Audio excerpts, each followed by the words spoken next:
Very good morning to you. It is 7 a.m. on Wednesday, November 12th, 2025. Welcome to On New Jersey Mornings. I'm Ken Rosato, taking calls at 888-658-0234.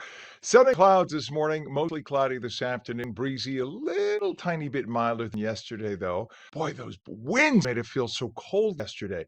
Highs today closer to 50. We head to meteorologist Mike Favetta with a first check of this morning's Garden State forecast. Good morning, Mike. Mike, I tell you, Good. the thermometer said one thing, and I looked, I was like, yeah, no. No, that wind was brutal and it made it feel very chilly throughout yesterday afternoon. With the wind chills already in the 20s this morning, we have actual air temperatures hovering just above the freezing mark. So we're running about 3 or 4 degrees warmer than this time yesterday, but 42 on LBI, that is the warmest we can get as of right now. I think we've hit our low for the day and we'll eventually see things warm up. But again, there's a temperature about 4 or 5 degrees warmer than yesterday in northern New Jersey. The air is still very dry with the dew points in the 20s and all the clouds that have moved in throughout the overnight. Some breaks in the clouds last night allowed some to see the northern lights. We'll see some photos of that coming up in just a bit. But it's all about the wind again today. Gusts anywhere from 15 to 20 miles per hour, making it feel quite chilly even throughout tomorrow. Winds not as gusty, but maybe by the afternoon we see another round of gusty winds by the end of the day. And then Friday, just repeat another breezy and chilly afternoon. The future cast this time doesn't have much more flicks or flurries in the forecast. Maybe a quick passing sprinkle later tonight down the shore. You see a little bit of green rolling along there. But beyond that, just a mix of clouds and sun, very similar to yesterday, minus the snow.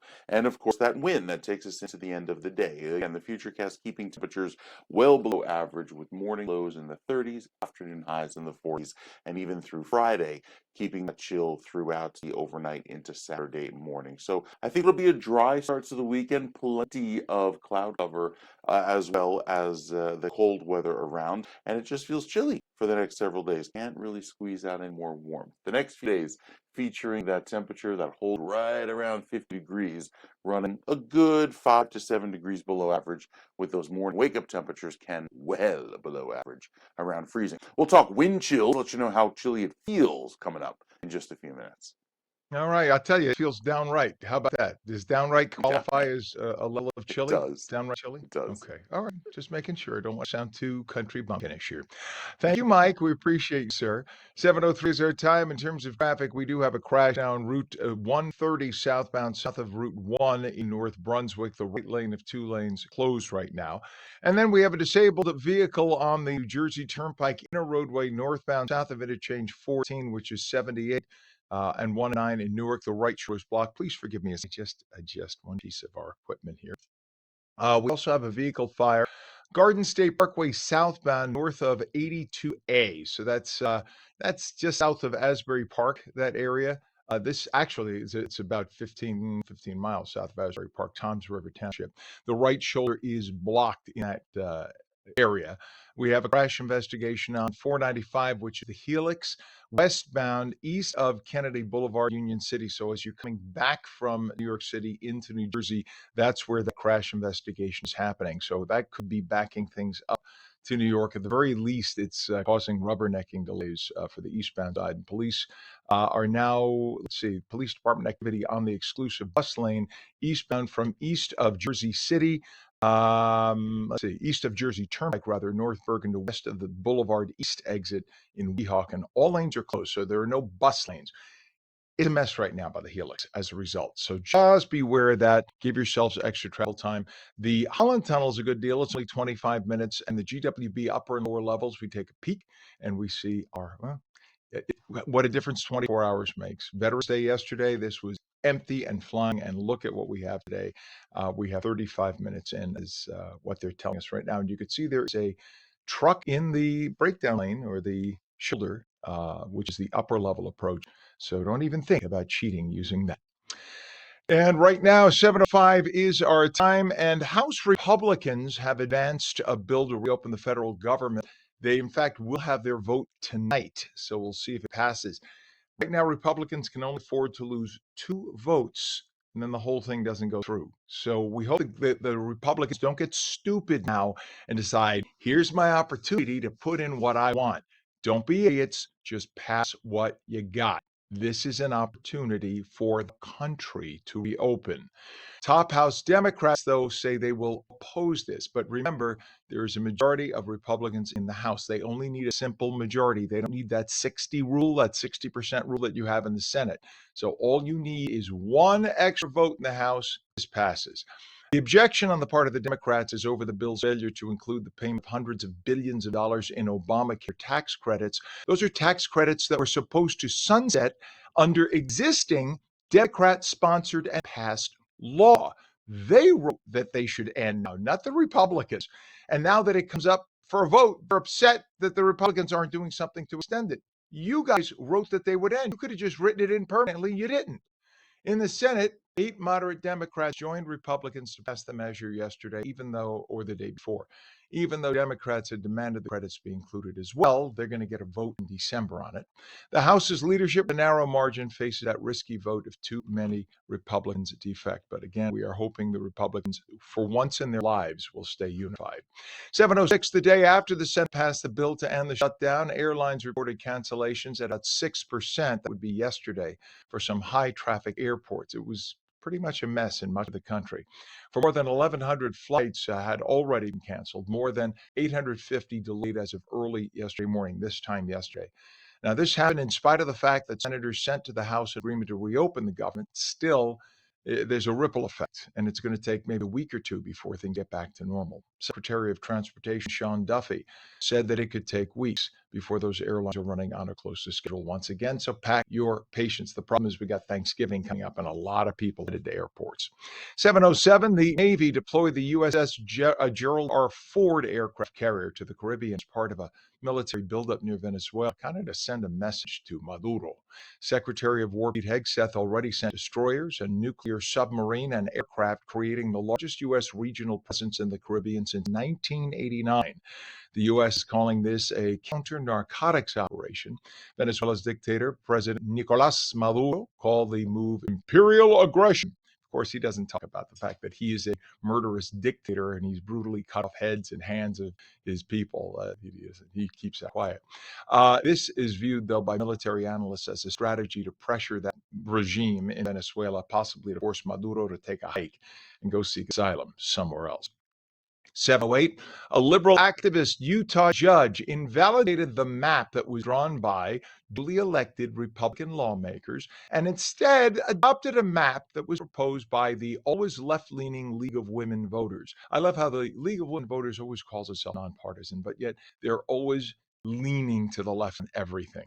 The ruling found the previous map unduly favors Republicans and disfavors Democrats, says who, under voter-approved anti-gerrymandering standards.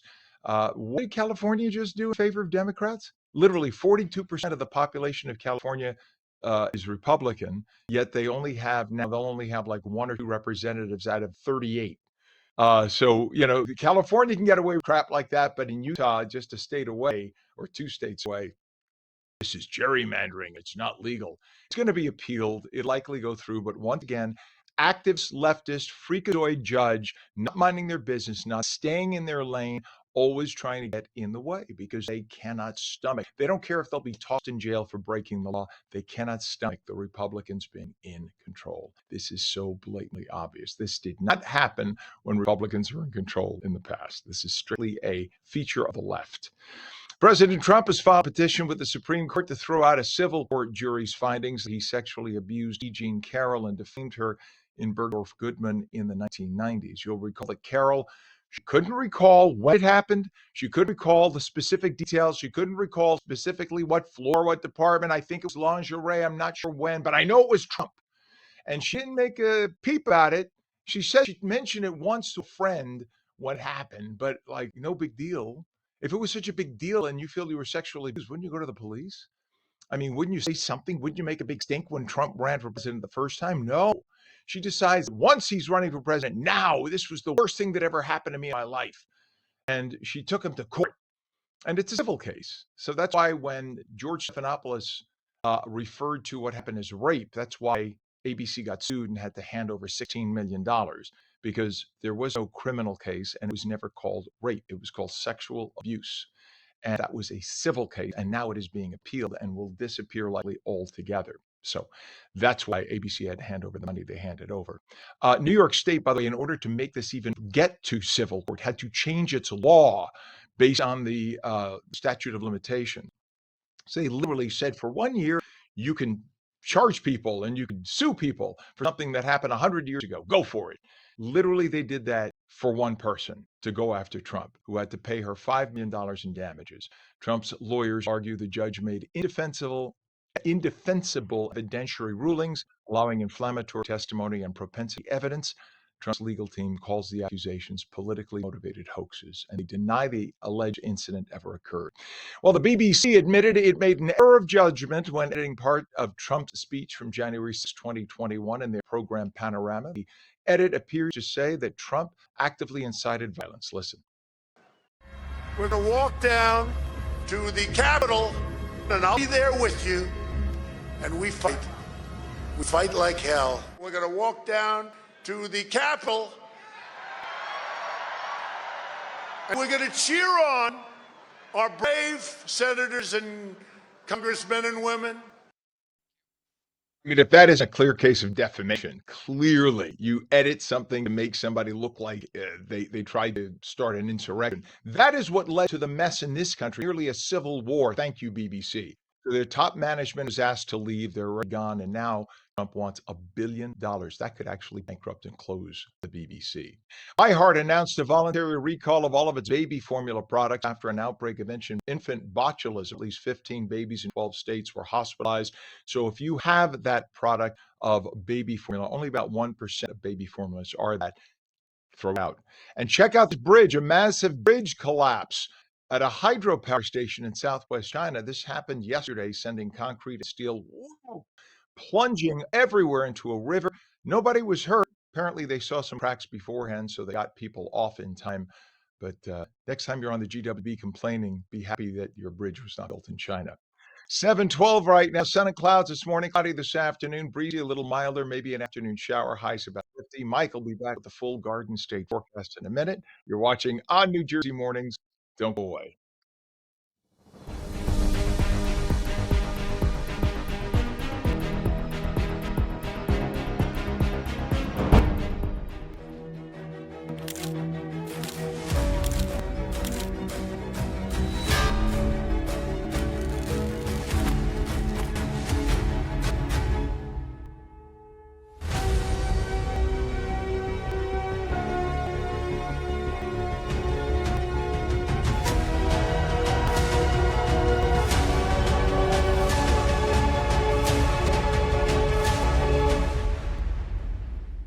Our Stable Life, New Jersey's first equine wellness center. Are you or a loved one suffering from PTSDs, trauma, or life challenges? Consider non-riding equine therapy, where the soul is touched by the presence of a horse with a certified counselor. Our Stable Life is a nonprofit at Bergen Equestrian Center in Leonia, New Jersey. We partner with individuals, groups, and agencies to help people recover from addiction, trauma, phobias, and more. Explore equine therapy for healing. BergenEquestrianCenter.com.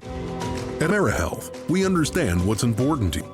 It's why we offer some of the lowest cost health plans in New Jersey, with access to one of the state's largest networks of doctors and hospitals.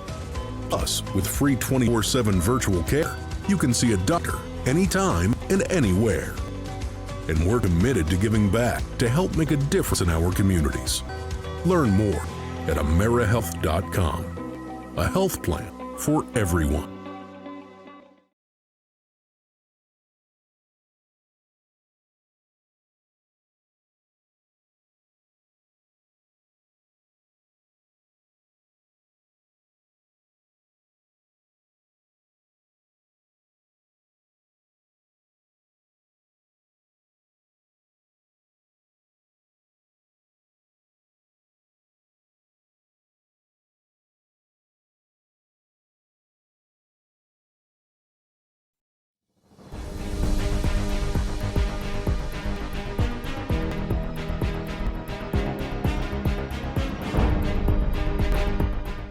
Welcome back to On Jersey Mornings for your Wednesday. I'm Ken Rosato, 7:15, taking your calls at 888-658-0234. 888-658-0234. Call about anything, political, non-political. How did you spend Veterans Day? Did you thank a vet? Did you buy vet some coffee or just talk to them about what happened in the war for them or their time serving? Love to hear from you. 888-658-0234. Straight to meteorologist Mike Favetta.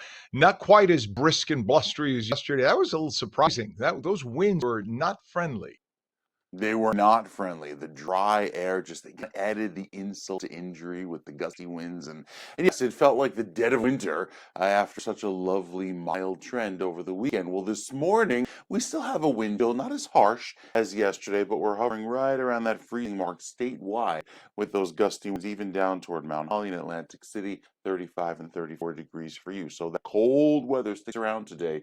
Even this morning at 7:16, bringing back a little bit of warmth through this afternoon, but again, not a whole lot. Getting up to a high of 52 degrees over in Mattawan, 52 in Freehold, and 54 down by Toms River. Less chance of flurries today, more so the clouds that'll be around for the afternoon, and a few breaks of sun in there as well.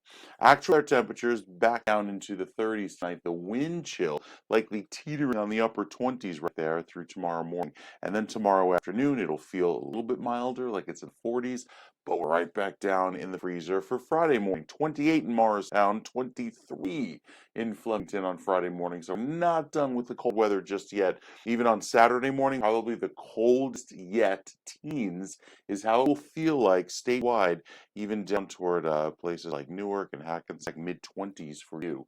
So very, very chilly weather on the way to start the weekend, but even though there's a little bit of a milder trend by Sunday as we warm up to near 60. So the clouds are still in play. You see some of these lake effect snows off to our north. Those swing on by, staying probably clear of New Jersey. That's why I think we just get the clouds today.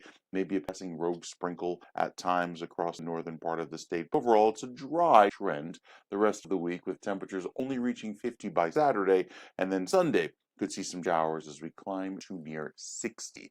The 7-day forecast doesn't show a whole lot of warmth. In fact, it is pretty chilly, but we'll detail it anyway, break it down for you. Maybe grab the extra cup of coffee, hot tea, hot cocoa, whatever kind of warm beverage. Yes, I see Ken holding it up. With the Pomeranians today? Mhm. No? Pomeranians. Yep. Oh, It there it is is. quick check coffee. It's quick check in there, so that's all good. I just keep it in. The mug is bigger. Quick check coffee I mugs, cups are 10 ounces. This is 16, so I get more of that yummy quick check coffee in there. Just saying. So okay, love it. Thank you, sir. So you've been warned, duly warned by Mike, Yes. that this is no longer Mm-hmm. spring, summer. Oh, Okay. Sob. Thank you, Mike. We'll check back with you, bud. Right now it is 40 degrees northern New Jersey. We have a temp down in Trenton of 36, and it's 37 degrees in Vineland. In terms of traffic, we do have a lot going on. Man, we have a lot going on. It's funny, because yesterday being Veterans Day was relatively light. Today, if we go over to 295, we have a tractor trailer fire southbound north of exit 40, which is Route 38, Mount Laurel Township. Do we have that? That's 295. That's our first shot, Pam. The 295 at 38. Do we have it? There we go. So if you look there on the upper part of your screen, you'll see you'll see the brake lights as they're hitting their brakes, because that is right at the interchange with 38. So that's a tractor trailer fire, which is why they're hitting their brakes. In Mount Laurel Township, the right lane and right shoulder are closed as you come around that bend at the top. We have something going on the Garden State Parkway. Pam, you could set up a turnpike shot, please. We have a vehicle fire on the Garden State southbound north of 82A, Route 37 west in Toms River. Right shoulder is blocked, and there's a crash investigation going on the Helix. We have problems on the Helix in both directions right now. There's a crash investigation on 495 westbound coming out of the city, just east of Kennedy Boulevard, Union City. All lanes are closed. You hear that? So coming out of New York into New Jersey on the Helix at the Lincoln Tunnel, all lanes are closed. That has got to be a nightmare. You know that's backed up into Manhattan right now. We're going to look for camera shots somewhere of that, but that's got to be a mess. Now, on the eastbound side, there's a problem. We have police department activity. Maybe one caused the other, because remember, the bus lanes The eastbound bus lanes are part of the westbound lane. So methinks something happened with the bus lane. That's what this smells like. So the exclusive bus lane uh, is closed. So yeah, there has to be. The bus lane is closed. Eastbound, westbound. Right now, listen, folks, what I'm seeing, don't go near the Lincoln Tunnel. Don't go near the Helix. Take the Holland, take the GWB. That could be why the GWB is starting to look heavy right now. Let's first take a look at the turnpike at exit 14, I-78, 1 and 9 in Newark. The right shoulder's blocked, and now look at this. Now, the I-78 exit can take you over to the Holland Tunnel.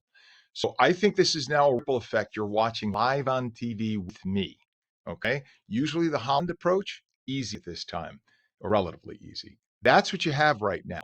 So I think we had an accident. I'm trying to deduce this because they didn't give us a report. I think we had some kind of an accident at the Helix.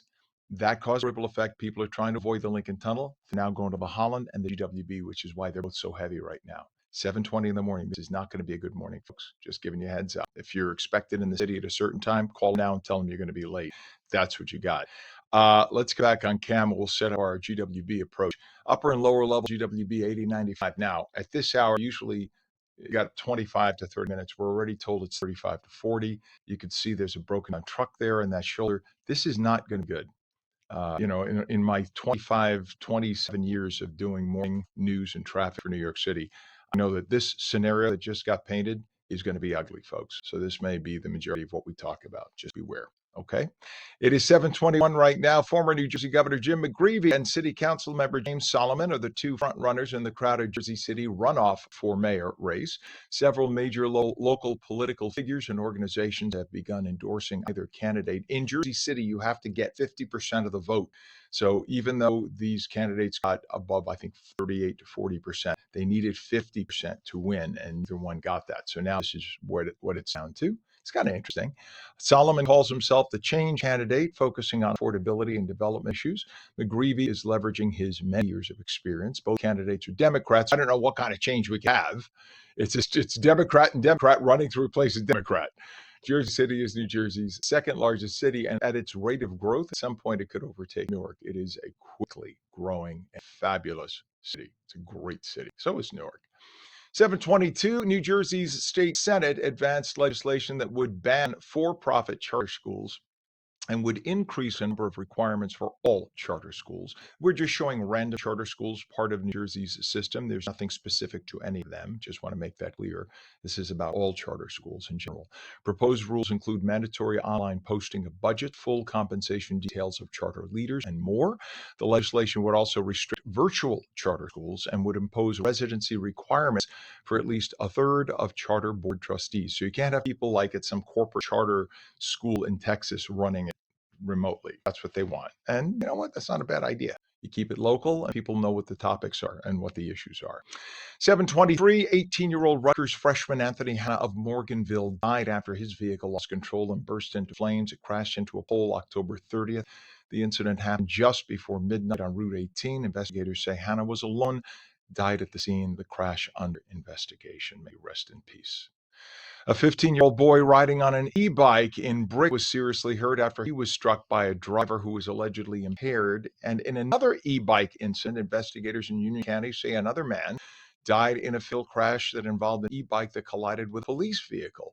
The incidents, and we mentioned them both in the same story, even though they're not the same thing, the same incident, they're both e-bikes. And it raises concerns because you've seen it in me too, especially as you get closer to the city. E-bikes are everywhere, and younger people, especially on e-bikes, they ride them like lunatics. They think they have all the rights in the world. They go through red lights. Not everybody, but many.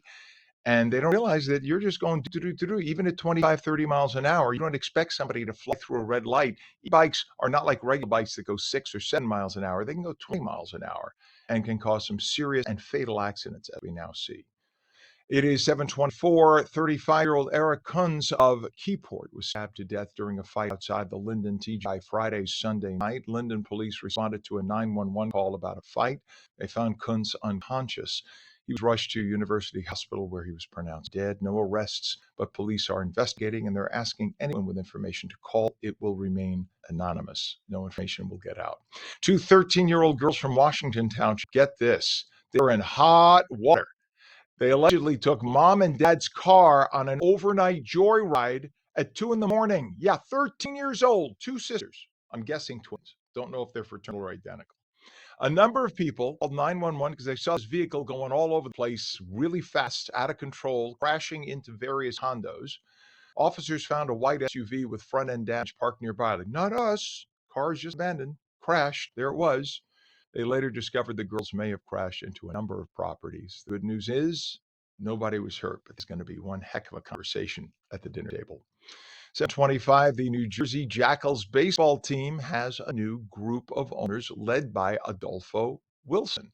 More than $1 million in capital improvements will be planned for their home at Yogi Berra Stadium at Montclair State University, including upgrades to the video board, kids zone, concessions, and fan zones. I love them. They are so New Jersey to the core. The team wants to deepen ties with the community and its university campus home. Montclair alum Joe Redman was named the team's new general manager, which is so exciting. So new ownership for the Jackals. If you have never been to a Jackals game, you don't know what you're missing. It is true New Jersey hometown baseball and a lot of fun. It's just a good night to go out, take the kids, and it's not going to cost you $1 million like when you go into the major league stuff, if you know what I mean. Coming up on 727 now, when we come back, music certainly has a way of bringing people together and also bringing hope. It is something we need a lot of these days and always, but it is something we're going to be talking about. We'll explain what that's all about when we come back. The phone lines are open 888-658-0234, 888-658-0234. Call us up about anything. It doesn't have to be political. We'll take your call. What are you doing for Thanksgiving? Are you having family over? What are your recipes? Want to know about that? In fact, we're planning some great shows between now and Thanksgiving with a number of chefs from the region. We're going to be showing some great recipes. You're going to want to stay tuned for that. Meteorologist Mike Favetta says sun and clouds this morning, mostly cloudy this afternoon, a bit breezy, a bit milder though from yesterday, just a little. Chance of an afternoon shower, highs close to 50. The full Garden State forecast when we come back. You're watching On Jersey Morning, seen daily at ONNJ.com, Roku, Fire TV, News On, Samsung TV Plus, Apple TV, YouTube, Facebook, X, and now streamed live on Substack, Rumble, Twitch, and Local Now. We're coming right back. It is 728.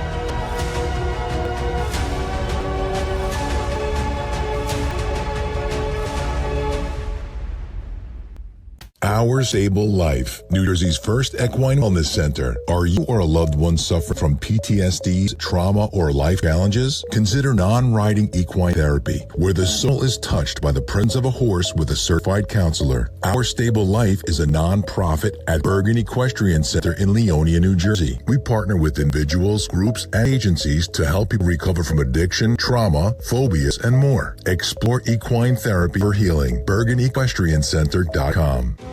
At AmeriHealth, we understand what's important to you. It's why we offer some of the lowest cost health plans in New Jersey, with access to one of the state's largest networks of doctors and hospitals. Plus, with free 24/7 virtual care, you can see a doctor anytime and anywhere. And we're committed to giving back to help make a difference in our communities. Learn more at AmeriHealth.com. A health plan for everyone.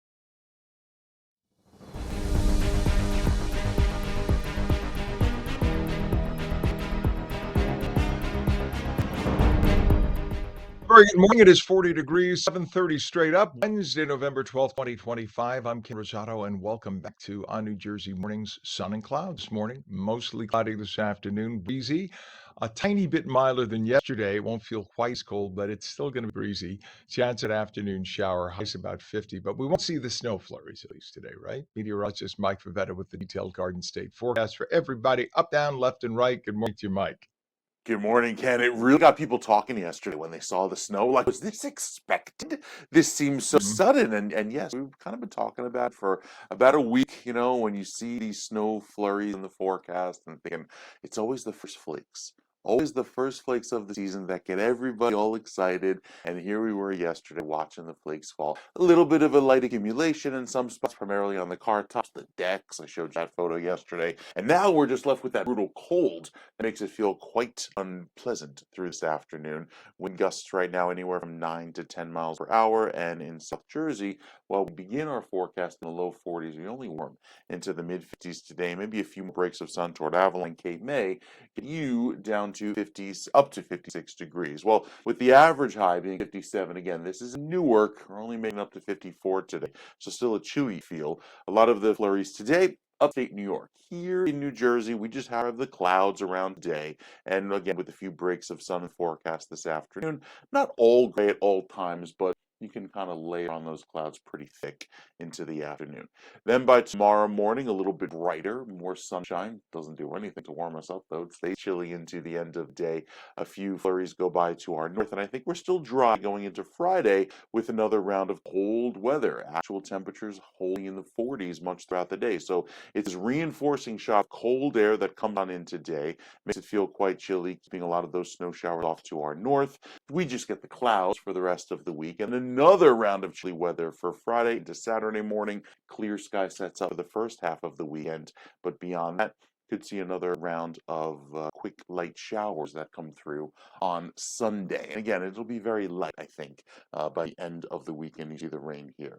So as far as temperatures go, we'll hold about 5 to 7 degrees below average right throughout the rest of the week into the weekend. Temperatures start off around freezing each morning, briefly warming on Sunday, and then right back down into the freezer on Monday and Tuesday. So no real warm up ahead that lasts more than, say, a few hours. Even down the shore, our highs may make it to 65 degrees. Granted, could be a few showers in there as well, maybe a few hours of bright sky, but it's another cold front that sweeps through and drops our temperatures back down into the 50s. So some chilly, prolonged cold weather on the way, Ken. Making it, if you want to catch the northern lights again tonight, if you missed last night, got to bundle up in all those extra layers.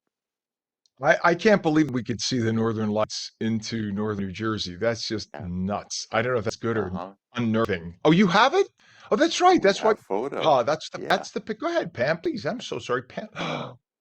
That's the shot. I was wondering why Pam was showing us this. I thought it was just a pretty shot. I'm like, duh. That was Pam shot that last night. That is so cool. Wow. I Very mean, that cool. is literally a potential once in a lifetime for us here, unless you travel to northern climes. There we go. More northern than True. us. So cool. Pam, thank you for that. See, Pam's a mom. See, moms are more on top of this stuff. We're the dope boys. We're Right. never on top of this stuff. Thank Now, you, Pam. important We to note, appreciate it you. is easier to see with a long exposure setting on your phone or a professional camera rather than the naked eye. As Pam was saying before, it was like a faint pinkish hue to the sky. When you looked out yourself, but you put your phone on like a 3 second shutter and you could see all those colors that you took. So And the phones keep do that in have that mind if you're going to setting. be out tonight. You do have the They setting on do. your phone. I had that. If you go to the advanced settings on the phone, you Yes. can open the shutter longer and Uh just huh. make sure your phone is set somewhere so it's not in your hand. Even if you think you're not moving, you are. Set it against something, turn it on, let go for a while. That's very cool and good advice. Thank you, Mike. Oh, stop. Pam is saying Google phone They're is the not best. sponsors, but if they were, No. I'd be promoting the Yes. heck out of them. Yeah, that was a great I will say that was a great shot. Okay. Yeah. All right, Mike, thank you, bud. We appreciate you. Very cool. 44 degrees now, northern New Jersey, and 36. What a disparity in temperature. 36 in Trenton, inland. So inland is where it's really cold, that Delaware Valley chill. And then as you get north toward as you get toward the river, I guess they get that river effect. Hudson River is a little warmer yet, so it's 44 in northern New Jersey. That's quite an 8-degree span doesn't usually happen. In terms of traffic, we have a lot of that. So let's go first to 495. This is the Helix. Okay, you see the lights flashing in the middle. We talked about that before. This is a mess. So apparently there was an issue at the bus lanes, and the bus lanes are part of the westbound side, but they head eastbound. So there must have been some kind of crash that happened at the bus lanes. So there's, yes, a crash investigation that's happening right now, 495 westbound. You can see right by Kennedy Boulevard. That's where there's a number of emergency vehicles. And as a result, there's police department activity also on New Jersey's on that 495 eastbound. So you got a mess in both directions as a result, making your way into the Lincoln Tunnel. And that's why we're told now it's 40 minutes to get in via the Lincoln. You might want to avoid that if you can. Now, we have residual problems elsewhere because of that. Let's go over to the New Jersey Turnpike. And what we have here is a disabled vehicle on the Turnpike in a roadway northbound south of interchange 14, which is I-78 North. That is causing problems. But on top of that, when you get off that exit, you get to the Holland Tunnel. And I think a lot of people are headed that way to avoid the Lincoln. And that's why we have a lot of traffic right now. Usually, Pam will tell you, you see a split screen of traffic. We have it all on the right now. So that means those are folks headed to I-78. Those folks are affected as well. This is a mess.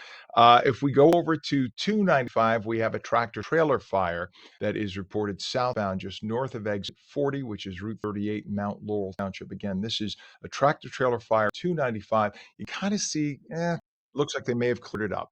15 minutes ago, that was bumper to bumper, making your way up toward the top of the screen. So we'll check on that to see if that was cleared. We also have issues right now on 208 southbound north of Grandview Avenue and Wyckoff to south of Maple Avenue, Fairlawn. That is just volume. That's about a 2-mile stretch of delays. And we look at the we told you Holland Tunnel right now is 25 to 30. GWB upper and lower level now very slow. And I think a lot of people trying to avoid the other approaches. Yesterday, the GWB was so good. Today, not so much. 45 minutes in to Manhattan via the GWB. So pack your patience. You're going to need extra travel time making your way into Manhattan today. Call ahead to let them know, hey, I'm going to grab a cup of coffee because I'm going to be at least half an hour late to work, just so you know. Or take mass transit. 737 and music certainly has a special way of bringing people together. And in what we're going to be talking about now, it's also bringing hope, and we'll tell you why. You'll see why. Alzheimer's New Jersey is raising awareness and needed funds for families impacted by Alzheimer's disease. This Saturday, their annual Rock to Fight Alzheimer's event will bring local musicians, communities, and supporters together for a night of great music and even greater purpose, supporting the programs and services that help thousands of New Jersey families facing Alzheimer's every year. With us this morning is Ken Zanes, who is president and CEO of Alzheimer's New Jersey. Good morning to you and good to have you on, Ken. Good morning. Thanks for having me. You bet. And I speak to you as a person who has a 95-year-old dad who's going through a very advanced dementia right now. And he still has his moments.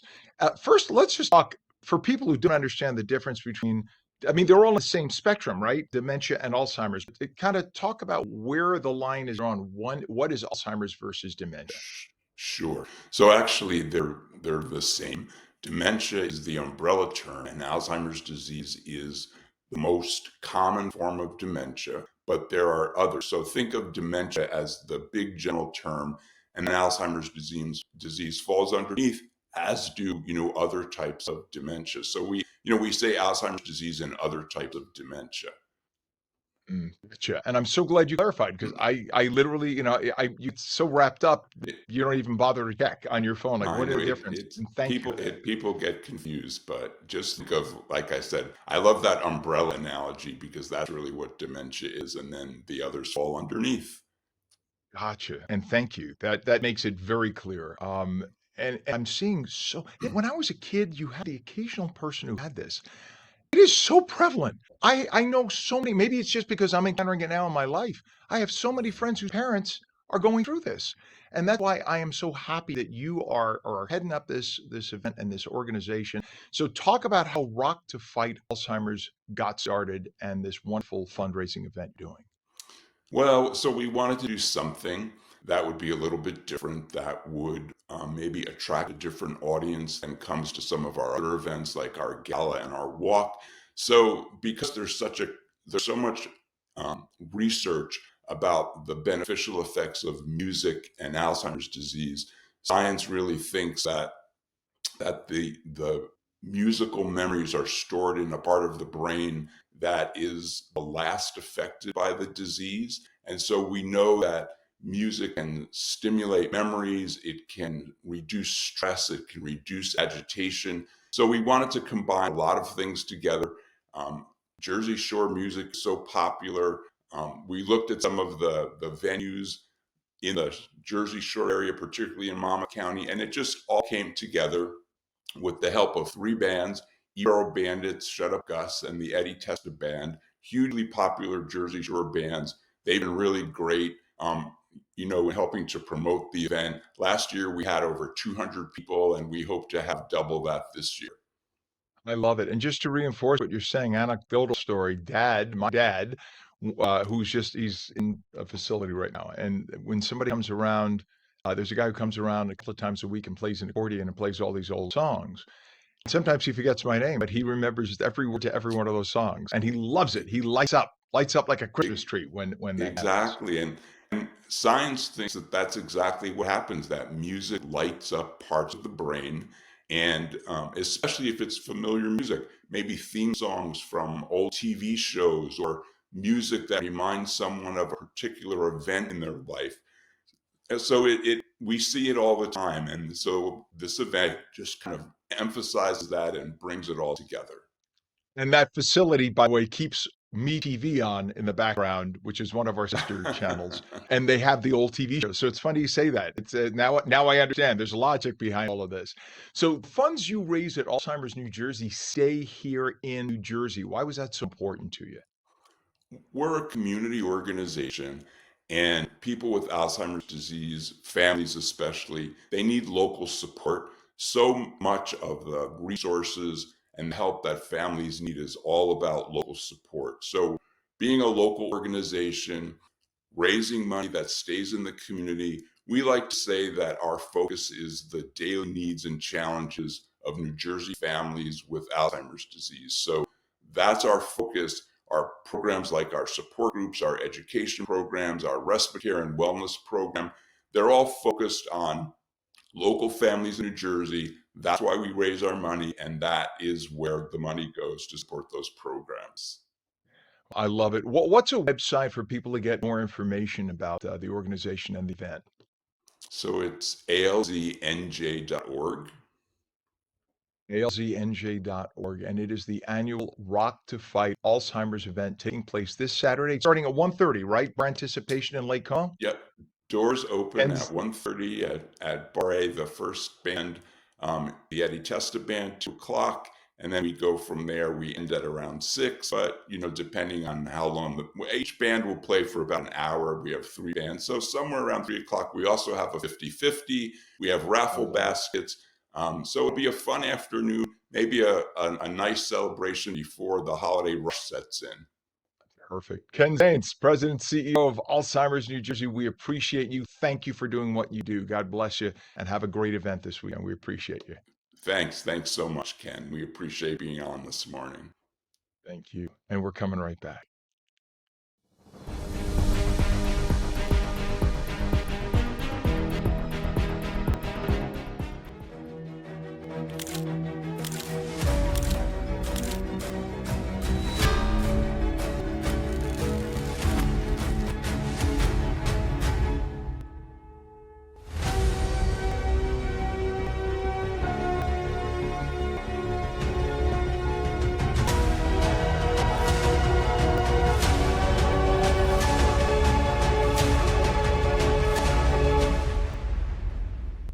Our Stable Life, New Jersey's first equine wellness center. Are you or a loved one suffering from PTSD, trauma, or life challenges? Consider non-riding equine therapy, where the soul is touched by the presence of a horse with a certified counselor. Our Stable Life is a non-profit at Bergen Equestrian Center in Leonia, New Jersey. We partner with individuals, groups, and agencies to help people recover from addiction, trauma, phobias, and more. Explore equine therapy or healing. BergenEquestrianCenter.com.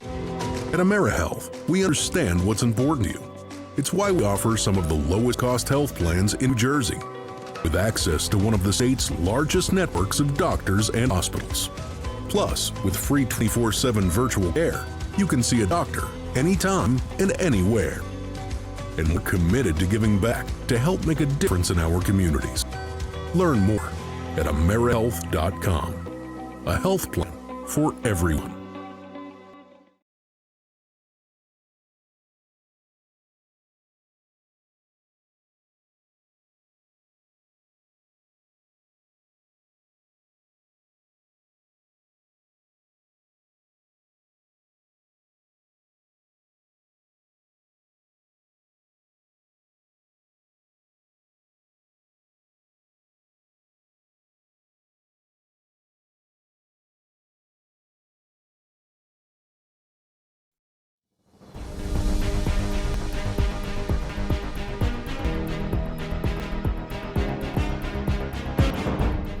Welcome back to On New Jersey Mornings. I'm Ken Rosato at 7:45, taking calls at 888-658-0234. Straight to meteorologist Mike Favetta with the Garden State forecast. No snow flurries this morning, Mike.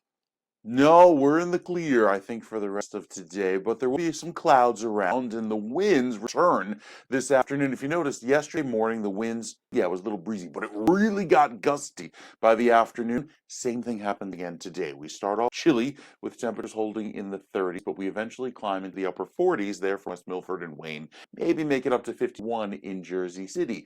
More clouds, more wind throughout the day into this afternoon. If you're looking for warmth, probably got to wait until the end of the month. We likely will be slightly above average as we head into the few days before Thanksgiving. All of this warm weather is forecast for the eastern half of the U.S., and that could include us here in New Jersey, with slightly higher than rain chance, higher than average rain chances going into the end of the month as well for portions of the West. I think we'll see, again, more so the temperature trend going up rather than the precipitation trend. The next few days featuring plenty of chilly weather with a healthy dose of clouds. Saturday cool, but Sunday much milder as we briefly warm up to 60 with the warm front, and then temperatures come crashing back down, only into the 40s as a high by the end of the week. And then as we head into the rest of the week, the 7-day forecast has plenty of clear sky around. I see the camera shifted in the last commercial break, so I have to fix that. Excuse me. We'll take care of that, Ken. And I'll give you another update with a complete look of the forecast in just a few minutes. I was enjoying it. See, I have the luxury of having a close shot, so I can Yep. move all of those. I got like all this extra room. You have to use the full screen. So let me let you Yeah. go. Thank you, Mike. I appreciate it. It's 44 degrees now, northern New Jersey, 36 still. A big disparity of 8 degrees between northern New Jersey, northeastern New Jersey toward the Hudson River, and as you get down inland by the Delaware Valley and Trenton along the Delaware River. It's 8 degrees cooler right now. Very interesting. In terms of traffic, we do have a lot of it. Let's start out, if we can, on the Garden State Parkway. Pam, we don't have this camera. Don't worry about it. This is Garden State Parkway northbound, north of exit 144, which is Route 510 and Newark, right lane block. We'll try to get you a camera shot in just a minute of that. There's another issue on the Garden State Parkway further south, about 9 miles. This is a crash on the GSP northbound by the entrance ramp at 135 Central Avenue in Clark with one lane block there. Now, this is something that's been going on much of the morning. A disabled vehicle on the Turnpike Hudson County Extension. This we do have, Pam. This is 490. I'm sorry, the Turnpike at 14 that you have there. So this is a disabled vehicle causing this mess right now on the New Jersey Turnpike. Disabled vehicle on the Hudson County Extension outside the interchange 14C toll plaza in Jersey City. There we go. So this is just as you leave the toll plaza. This is what you're going to come into right here, causing an absolute mess. We have a tractor trailer fire now reported on 295 southbound north of exit 40 Mount Laurel Township. The right lane of 3 lanes closed.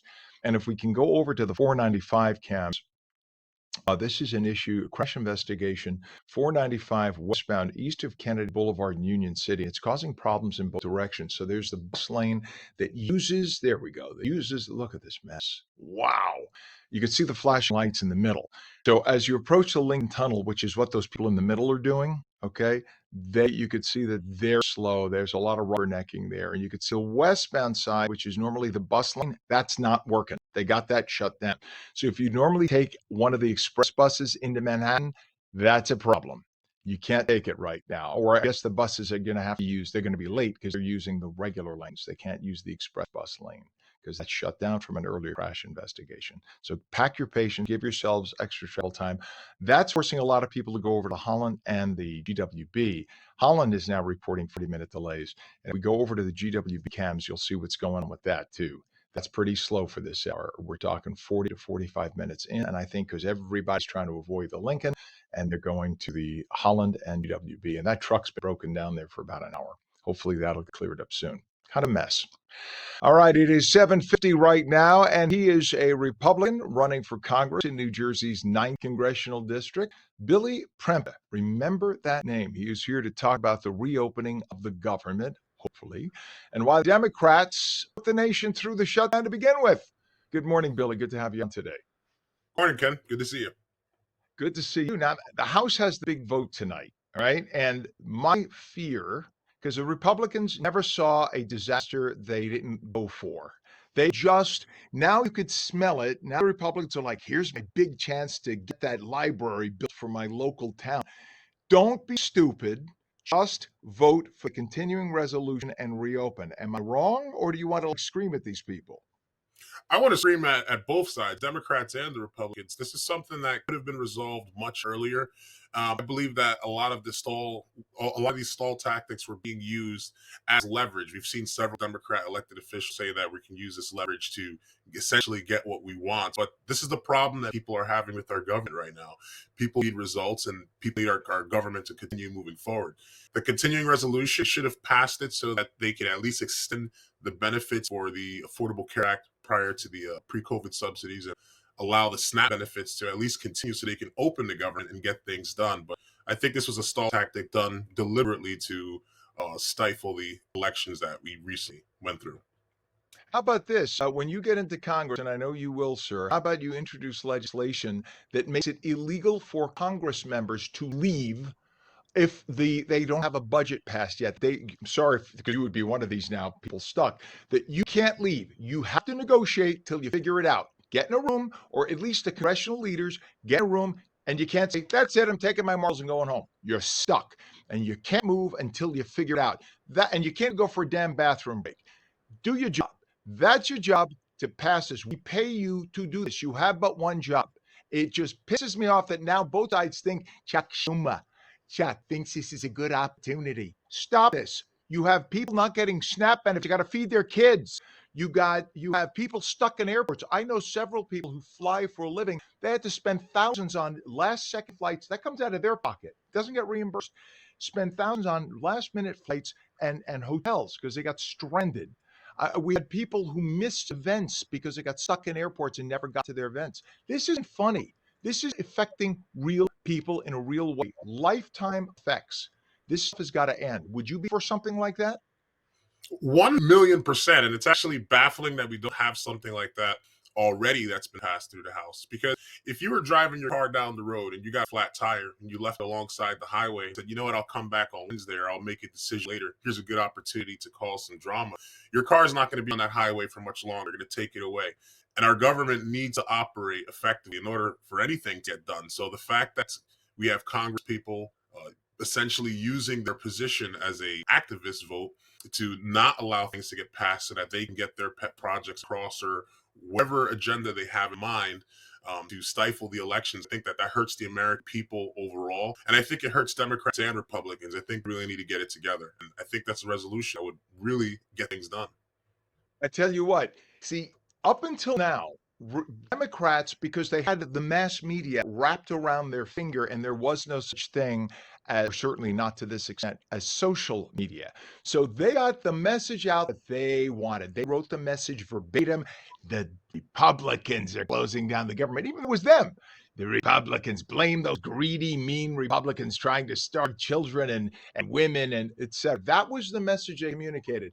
Now American people see through that, because now they realize that a handful, 5 Democrats in the Senate, held this up. The same thing they now voted for the other day to approve, they were offered 5.5 weeks ago.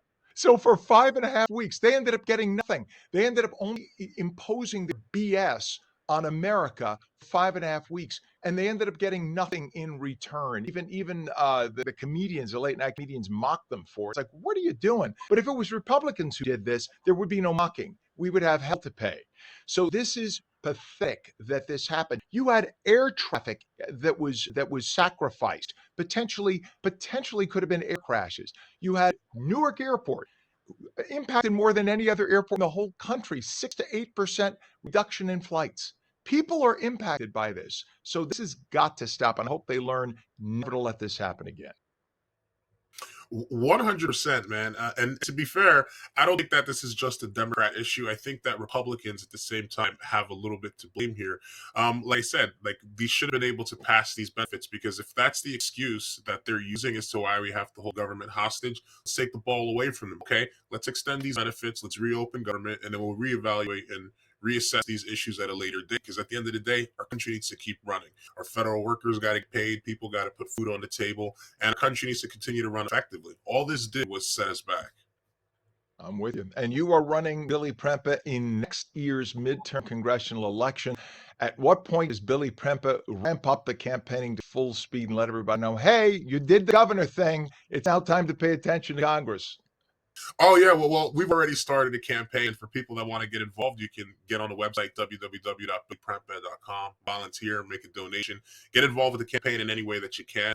As you've seen over the years, I'm not one to typically sit on the sidelines while politics moves forward. So shortly after the governor's race that happened a few days ago, we already hit the ground running. We've actually been running since before that.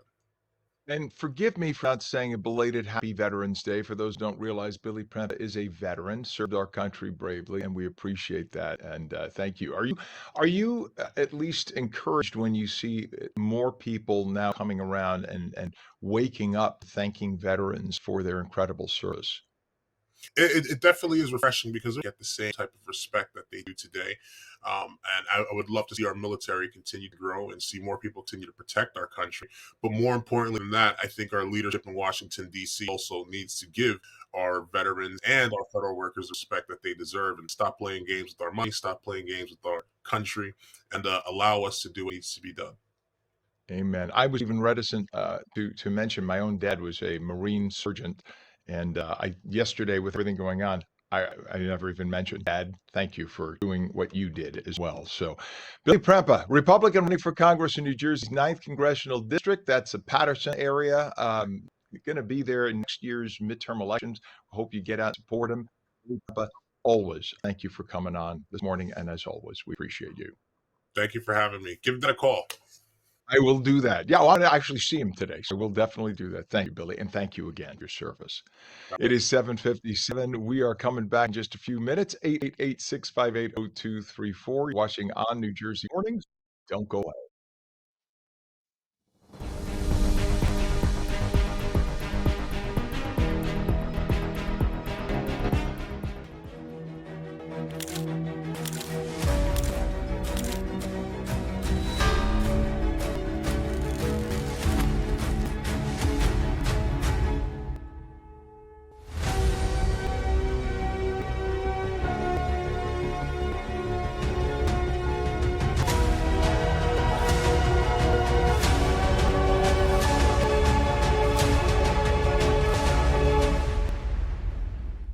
Our Stable Life, New Jersey's first equine wellness center. Are you or a loved one suffering from PTSDs, trauma, or life challenges? Consider non-riding equine therapy, where the soul is touched by the presence of a horse with a certified counselor. Our Stable Life is a non-profit at Bergen Equestrian Center in Leonia, New Jersey. We partner with individuals, groups, and agencies to help people recover from addiction, trauma, phobias, and more. Explore equine therapy for healing. BergenEquestrianCenter.com.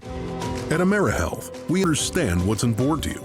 It's why we offer some of the lowest cost health plans in New Jersey, with access to one of the state's largest networks of doctors and hospitals. Plus, with free 24/7 virtual care, you can see a doctor anytime and anywhere. And we're committed to giving back to help make a difference in our communities. Learn more at AmeriHealth.com. A health plan for everyone.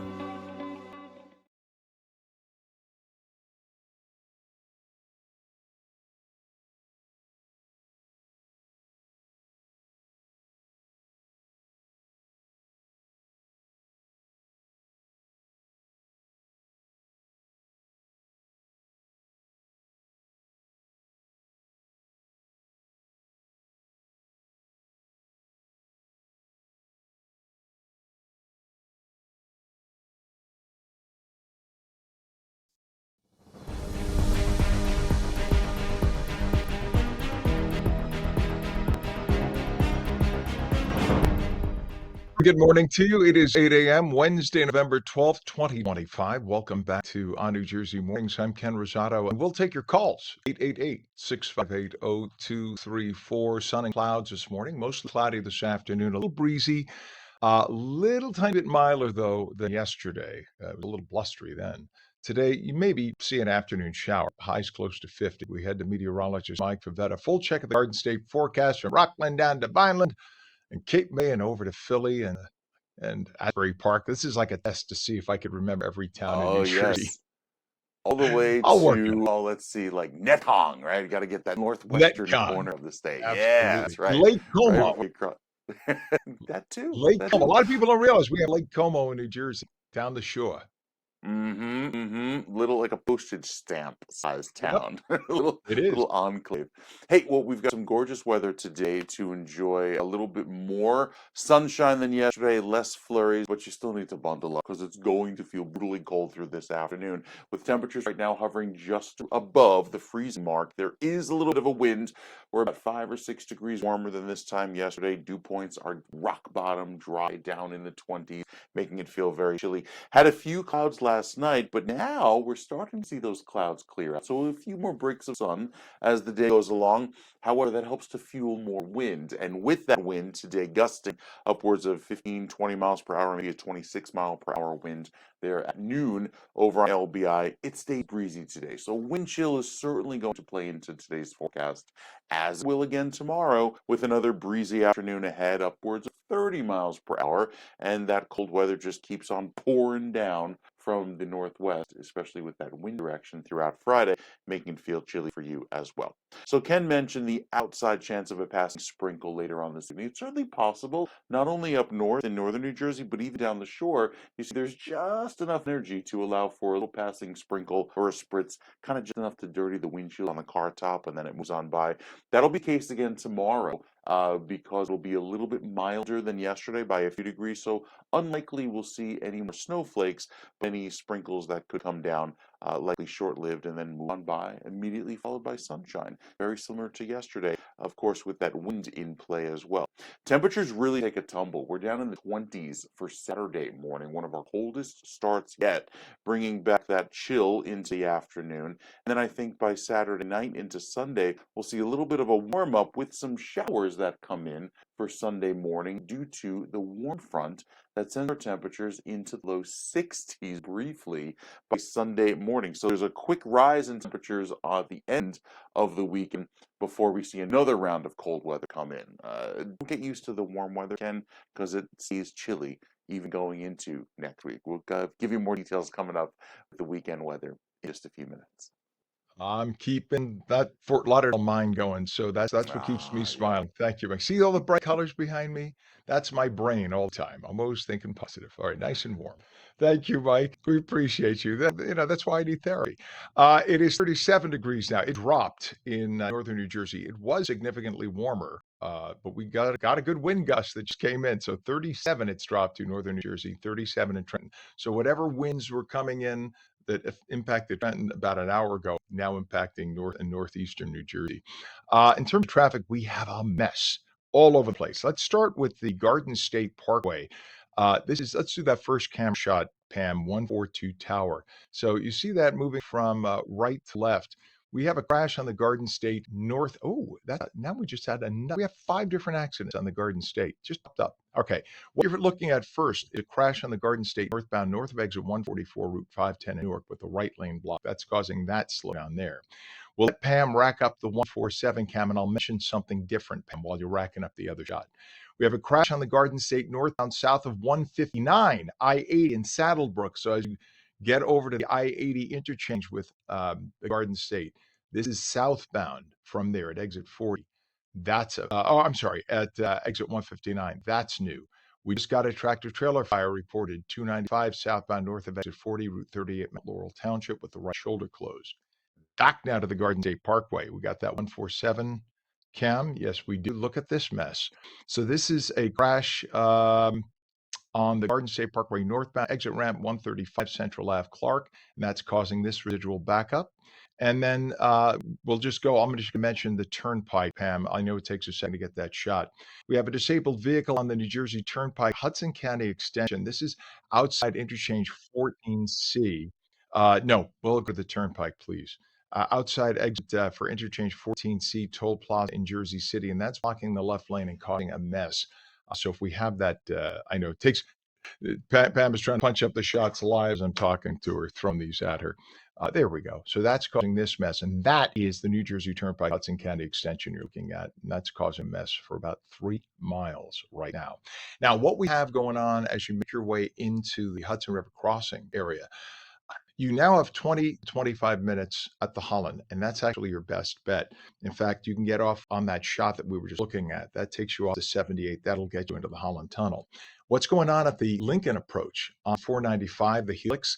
The dedicated bus lanes are shut right now because there was a crash. Apparently, there was some kind of an incident involving a bus that is headed eastbound in the westbound lanes. They're supposed to, and somebody who was coming westbound. So there's an investigation, crash. There are no bus lanes. So if you take an express bus into Manhattan, it's going to cost you a lot of time today because there's lots of rubbernecking. You're going to be late. Those buses are all now running behind as a result. Your Lincoln approach, 45 minutes in. GWB is also delayed right now, upper and lower levels, bumper to bumper as a result. You can see it's going to cost you 45 to 50 in either way into Manhattan. And that truck has been in that breakdown lane for over an hour without getting any help. So we'll see what happens with that. 8:06 is our time. We'll keep our eye on that and let you know. 8:06 again, our time. A brand new destination for beauty and wellness is opening its doors in Eatontown. And it's all about helping people look and feel their best through medical expertise and modern rejuvenation. It's called Atlantic Eye. It is expanding with the launch of Wink Aesthetics Plus Wellness, offering treatments in aesthetics, skincare, and overall wellness. And with us this morning is Dr. Ronald W. Kristen, the managing partner of Atlantic Eye. Good to have you on, Dr. Kristen. Thanks for coming on. Well, it's great to be on, Ken. Thanks so much for having us, and I appreciate the opportunity to let you know a little bit about what we're Absolutely. doing. Well, I'm so glad we have you on because there are a lot of procedures now. There's all this modern machinery that is out, but unfortunately, you have a lot of the clandestine folks with knockoff machinery in nail salons trying to market stuff. Why is that such a bad idea? And it is a bad idea that you don't have medical professionals dealing with this equipment. You don't know what you're dealing with there. You guys, you're a doctor, you're a professional, and you have a real spa. So please talk about how important that is, not to trust a nail salon to do stuff. You are a medical doctor. Please explain. Well, I think it really comes down to what is the evidence based in terms of these particular treatments. What we've tried to do here at Wink Aesthetics Plus Wellness is really look at the industry, look at what's out there, look at what's actually been studied, researched, and published. And with that, you have the data to support the technology, and the technology has really changed. And yes, I think that having a physician-based team, and we have a great team of nurse anesthetists, nurse practitioners who are aesthetically trained, guided by us physicians, looking at this data, looking at the technology that's out there to guide what we bring to our patients. I think that's really the difference. And that is essential. Yeah, Yeah, that's why there are specialties, right? There's a reason why some doctors specialize in cosmetic things because this is what you do. And other doctors they're bone doctors and they're cancer doctors. You specialize in aesthetics, and that's why you want to go to a doctor like you for this. Tomorrow's your big launch. What inspired the idea of Wink Aesthetics? So we at Atlantic Eye have two oculoplastic surgeons. We've been doing this for a long time. And I think that really what inspired this was, again, how the industry has changed, how the technology has changed. We here at Atlantic Eye, we've been here for over 60 years. I mean, we have a reputation of bringing cutting edge technology to the area, really evidence based. And that's where we see this aesthetics field going. Once we realized that there was this evidence-based technology out there, really showing research that these technologies really work, really inspired us to get and develop this division, and really consolidate this into one unit, which we've called Wink Aesthetics and Wellness. Also, the concept of rejuvenation. The science behind rejuvenation now is really amazing. And because of this science, because of this data driven industry now, we can present things to our patients that have shown to work. And I think that's really where we are. That's what we're so excited about. Not only the concept of beauty, but also the rejuvenation concept. Bringing wellness. So many great concepts that now are out there that we hope to consolidate into this unit. Dr. Kristen, I know just from reading I've done, and I'm no doctor, but I'm fascinated by the fact that you have machines. Some machines use wavelengths of different lights, right? Different LED lights or not LED, but laser lights on certain frequencies that impact collagen and skin tone. You have injectables now. You have there's just so many approaches. You have stuff that works with sound, heat, and these are very finely tuned machines, and you have all this stuff now. And talk about this at your Eatontown location and how exciting this is going to be when you open up. Yeah, thanks, Ken. Yeah, I mean, we are bringing really first of its kind technology to the area. Again, this has been research that we've done probably for the last 2 years before we've decided on what technology really makes sense. And we have instrumentation from radio frequency with microneedling, best of its class, which is shown to be amazingly effective for skin texture, colors, some tightening. We have the ultra clear laser, which has revolutionized laser skin resurfacing. It has 4 modes of therapy. I kind of liken it to filling a hole. When you fill a hole, you fill the bottom of the hole first, and then you do Right. the surface of the hole. It really, it's just what we can do with the technology now is amazing. I love it. Doctor, we're out of time here. Please give us your website and we'll talk about tomorrow. What's your website? It's WinkNJ, WINKNJ.com. Please, we still would love to have you come tomorrow and just get on the website and sign up. It's it. The grand opening of Wink Aesthetics tomorrow evening. It's in Eatontown. Check it out. Dr. Ronald W. Kristen, managing partner in Atlantic Eye. Best of luck with Wink, and Thank we you, appreciate Ken. you coming Thank on you so today. much, and thanks for having us. We really You appreciate it. bet. We Right. Take care appreciate now. you. You bet. And it is now 39 degrees, 8:12. We'll be right back.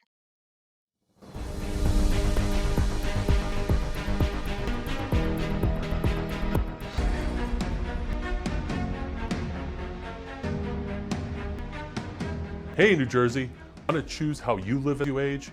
Tune in to AARP New Jersey's new show, The Power of Us, the show that celebrates aging with dignity, purpose, and joy.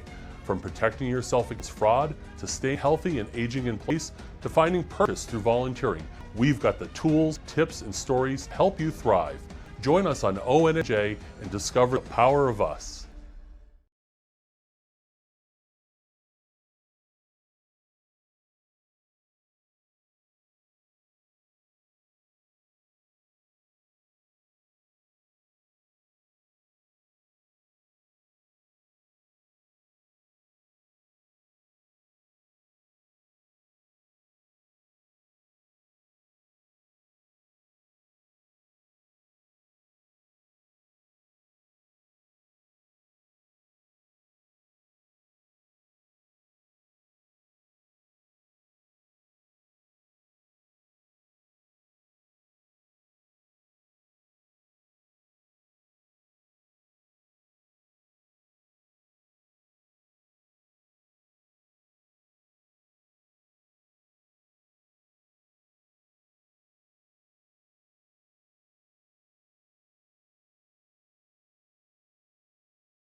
Welcome back to On New Jersey Mornings. I'm Ken Rosato at 8:15, taking calls at 888-658-0234. Sun and clouds this morning, mostly cloudy this afternoon, breezy, a little milder with a chance of an afternoon shower. Highs about 50. Funny that the temperature this time of year, I notice especially the temperature just after sunset, within an hour or so, always drops a little as the winds pick up a little bit as the sun rises. Just a little zephyr of wind, and boy, does that happen. Let's go to meteorologist Mike Favetta, who'll explain because the temperature has dropped to 39 in northern New Jersey and 37 in Mhm. Trenton. That all happened in the last half hour. So what's that about? That is the definition of the morning low happening right after sunrise. So good job there. Extra Only gold because I stars, was Ken. when I was a reporter, Mike, I used to stand outside to do the morning show at Channel 7 Yeah. and literally freeze hmm my ass off. Can I say that? It's literally because at 5 a.m., 6 a.m., you'd be like, woo! You'd be out there freezing your butt, and Right. you have to wait 15 minutes before they come to you. It was awful. Sorry, just personal It's recollection. so true. And yet, with the cold weather today, you'll get the afternoon high happening around 1, 2 o'clock, although it's really not going to feel all that warm considering just how many clouds are around. With those winds, like I mentioned, lots of cold air in place today, making it feel quite chilly. So, with the wind chill at 8:16 this morning, showing temperatures feeling like they're at or around freezing right down through Trenton. 33 is how it feels like in Tom's River, that wind adding to the extra chill. So, with temperatures today warming into the mid 50s, closing in on just a few degrees below average, it'll feel quite chilly in through the end of the day. The forecast wind chill does not see a warm up by much at all. Even later on tonight, we're back down feeling like we're right at or below the freezing mark into tomorrow morning. Tomorrow afternoon, briefly warming into the 50s, but that wind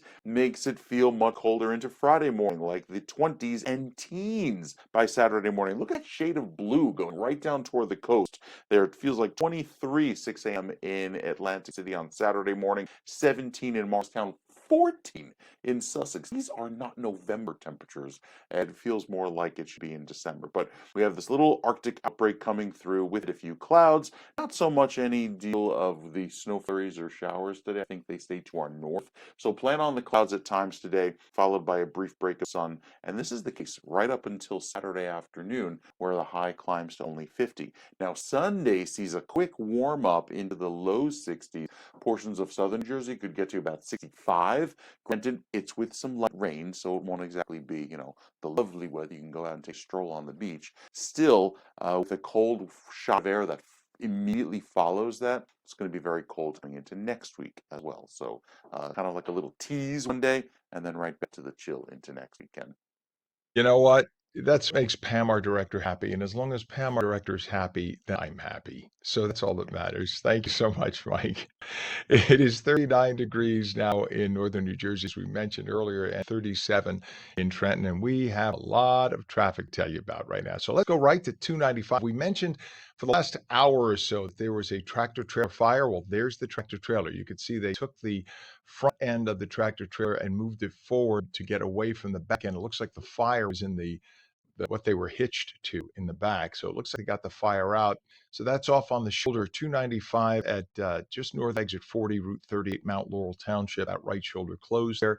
Fortunately, it doesn't look like now that the fire's out, it looks like they're driving on by. That's what we've been talking about much of the morning, just to give you a heads up on that. We have issues on the Garden State Parkway. Multiple Garden State Parkway issues up and down. So we'll show one camera shot here, and I'll tell you about everything happening. We have a crash on the Garden State northbound, south of exit 159, which is I-80 in Saddlebrook, with the right lane blocked. Crash on the Garden State northbound, north of exit 144, Route 510 in Newark, with the right lane blocked, and that is causing that. And you can stay on that shot, Pam. Not too far away from that, just south of that, there's a crash on the Garden State northbound entrance ramp at exit 135 Central Ave in Clark, one lane blocked. Now we'll let Pam rack up that New Jersey Turnpike shot that we have. There are issues on 495 and on 95. So on the New Jersey Turnpike, we now have a disabled vehicle on the Turnpike Hudson County Extension outside exit for interchange 14C, causing big delays. This is by the toll plaza in Jersey City. It's actually not as bad as it was. It's still very heavy, but not as bad as it was. That's good news. Maybe that's going to pick up a little bit. And we have a crash investigation going on 495. The bus lanes are closed. So the express bus lanes you'd normally take on the helix there to get into Manhattan, The whole point of taking an express bus is you could bypass the traffic with the express lane's closed. So right now, if you take an express bus or you have a loved one who does so, they're going to be delayed getting into Manhattan by probably 45 minutes because the buses have to take the main lanes. And if you normally drive into the Lincoln Tunnel yourself, that's now going to be bumper to bumper the whole way because the buses are using your lanes. They're not in their own lanes. So you got the hint here. 40 minutes in via the Lincoln Tunnel right now. Over at the Holland Tunnel, it's 30. GWD upper and lower, pretty slow much of the morning. It's been 40 to 45. It looks like it's still that way. Upper on the right, lower on the left. 8:20 is our time right now, and youth sports build confidence and skills. And in New Jersey, thousands of young athletes participate in club and travel teams, balancing school and family with competition. Well, a new study now shows exactly how important youth sports are and how they are evolving in the U.S., right here in New Jersey. That study, the Club Sports Index, was conducted by BSN Sports. Brian Fleming is the Senior Vice President and General Manager of Club Direct for BSN Sports. We say good morning to you, Brian. Good to have you on. Good morning. Thanks for having me.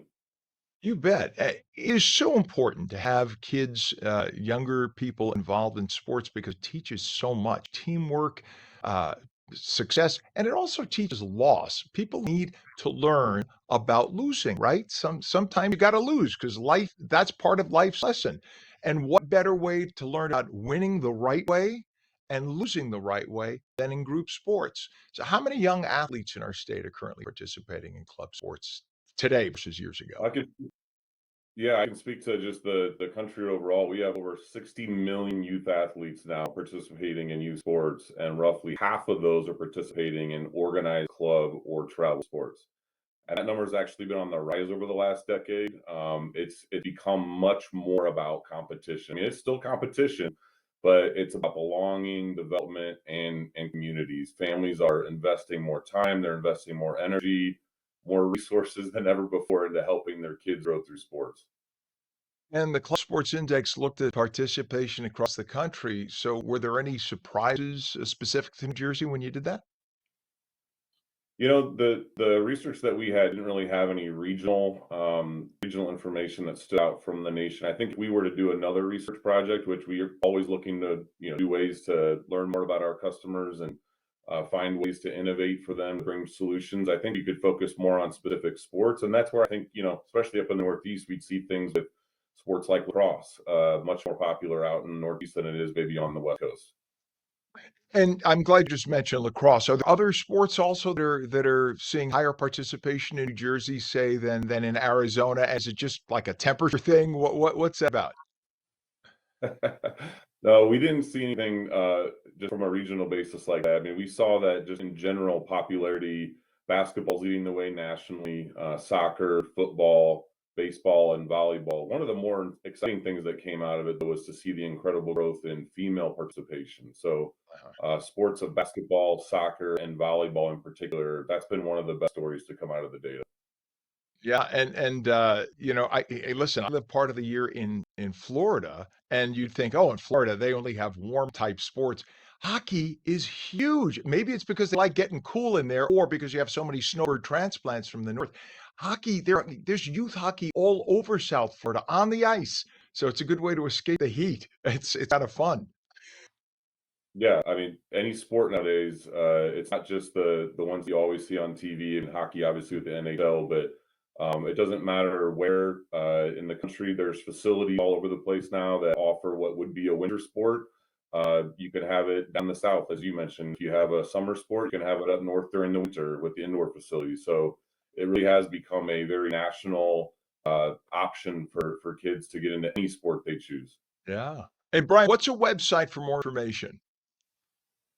You can learn more about the Club Sports Index and explore how BSN Sports and Club Direct support thousands of clubs across the country at bsnsports.com. All right. Brian Fleming, Senior Vice President, General Manager for Club Direct for BSN Sports. Thank you for coming on today. Thank you. You bet. Boy, that is fun. I have nephews and a niece totally into sports. They're in Florida. And I'm amazed by, again, as we mentioned, we're talking about this hockey. And when I heard about this, I thought they were joking. I thought my in-laws were pulling a prank on me. They were like, no, youth hockey is big in Florida. And again, if you go, Pam loves hockey, so she's saying it's the best in my ear. Um, I think part of that is probably because you have so many transplants from Canada and from like upstate New York and the upper Midwest have moved to Florida, and they brought their love of sport with them, including and especially hockey, which is very, very cool. So it's all over. Hey, who was the national champion this year, Pam? Is it in my ear? That's right, the Florida Panthers, and they play 10 minutes away from my condo in Fort Lauderdale. They're just a great team, and it's fun to see, even in warm weather like that, the huge amount of participation. Fellow cats, is that what you said? Pam, she's hilarious. We'd love to take a call from you at 888-658-0234, 888-658-0234. Let us know about any sports that your kids participate in and how that, or for yourself, how did sports change your life as you were growing up? I used to participate in other stuff. I was into speech and debate. I was always a chubby kid, but maybe I should have been forced to participate in sports and I wouldn't have been. But 888-658-0234. We'd love to hear what you have to say. Pam, I would love if you have that Northern Lights picture again at the ready. We'd love to show that. For those who don't realize, there you that is very cool. So Pam, our director, shot this really awesome shot using her Google phone, which she had a good shutter setting on that. Google has these incredible phones that they used to have. I think they discontinued them now. But, this is the Pixel 9 Pro, and you have to set the shutter open for a few seconds, right, for night, and you set it open. So that's not just a quick snap. Oh, so it has a night sight setting. That's an incredible shot, Pam. Beautiful shot. So you set that camera, the phone somewhere steady, and you open it up. You could kinda do it on your iPhone or your Android too. It won't be as good as that. But you have a better chance tonight of seeing the northern lights. So find a good spot that's away from light, point your phone up and set it. You can set it to keep shutter open a few seconds, and hopefully you will capture that really good northern light shot. Not usually visible this far south because it's all the electromagnetic upper atmosphere stuff, and it's kind of cool to see. When we come back this Saturday, Montclair will be filled with the sounds of rock history, all for a good cause. We will explain, and the phone lines are open again, 888-658-0234. You're watching on New Jersey Mornings on your Wednesday. We're coming back in 2 minutes.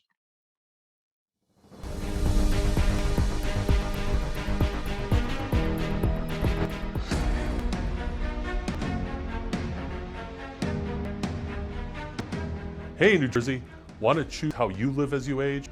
Tune into AARP New Jersey's new show, The Power of Us, the show that celebrates aging with dignity, purpose, and joy. From protecting yourself against fraud, to staying healthy, aging in place, to finding purpose through volunteering, we've got the tools, tips, and stories to help you thrive. Join us on ONNJ and discover the power of us.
Very good morning. It is Wednesday, November 12th, 2025. Right now we have 40 degrees northern New Jersey, 37 in Trenton. I'm Ken Rosato. Welcome back to On New Jersey Morning. Sun and clouds this morning, mostly cloudy this afternoon. Breezy, but a little milder.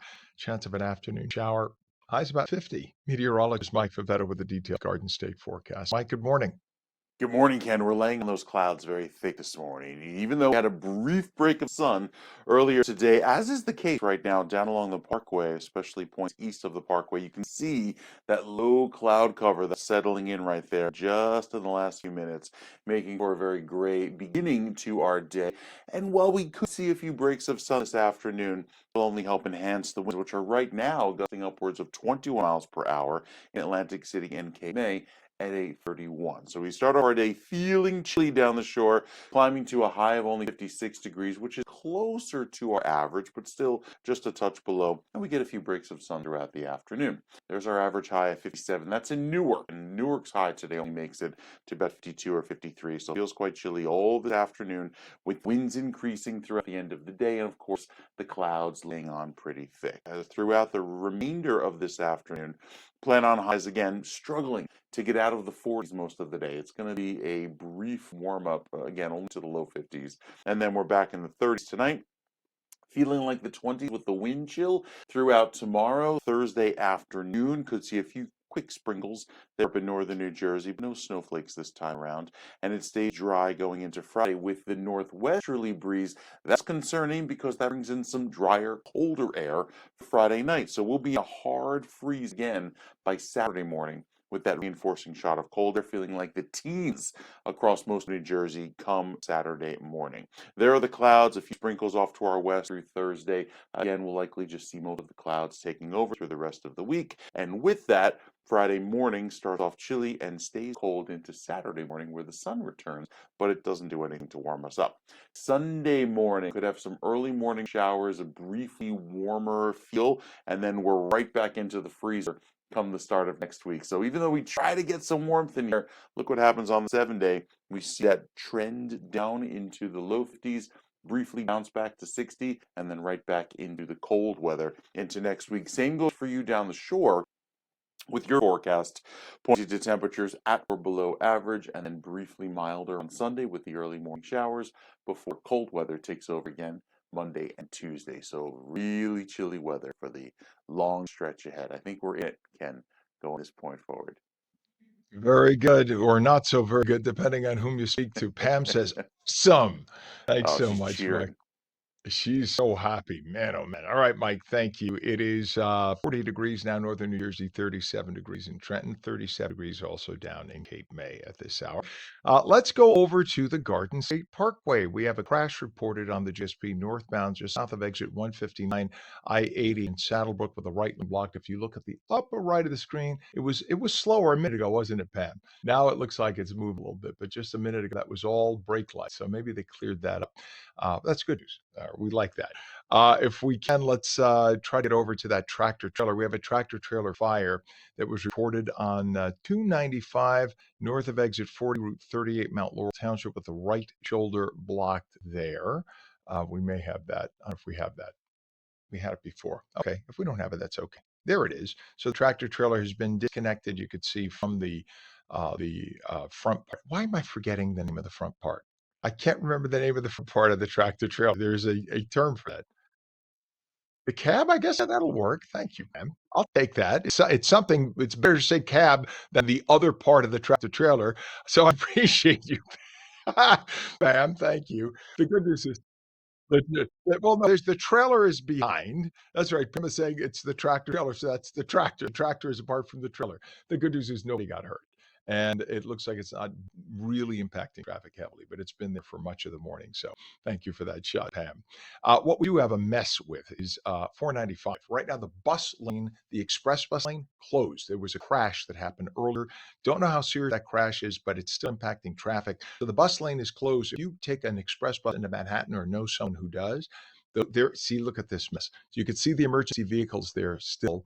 So now you have traffic in both directions coming from New York, going into New York.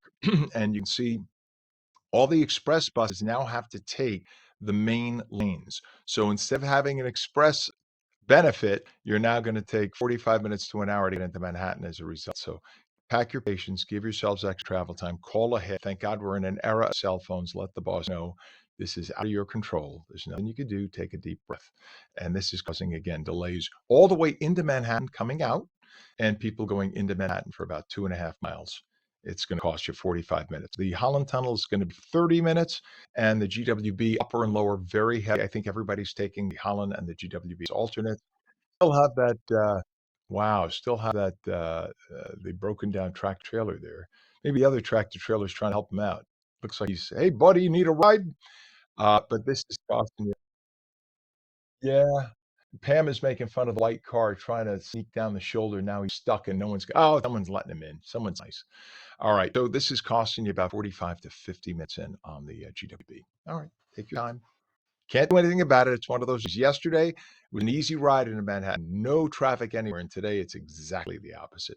8:36, and this Saturday, one of my favorite cities anywhere, Montclair.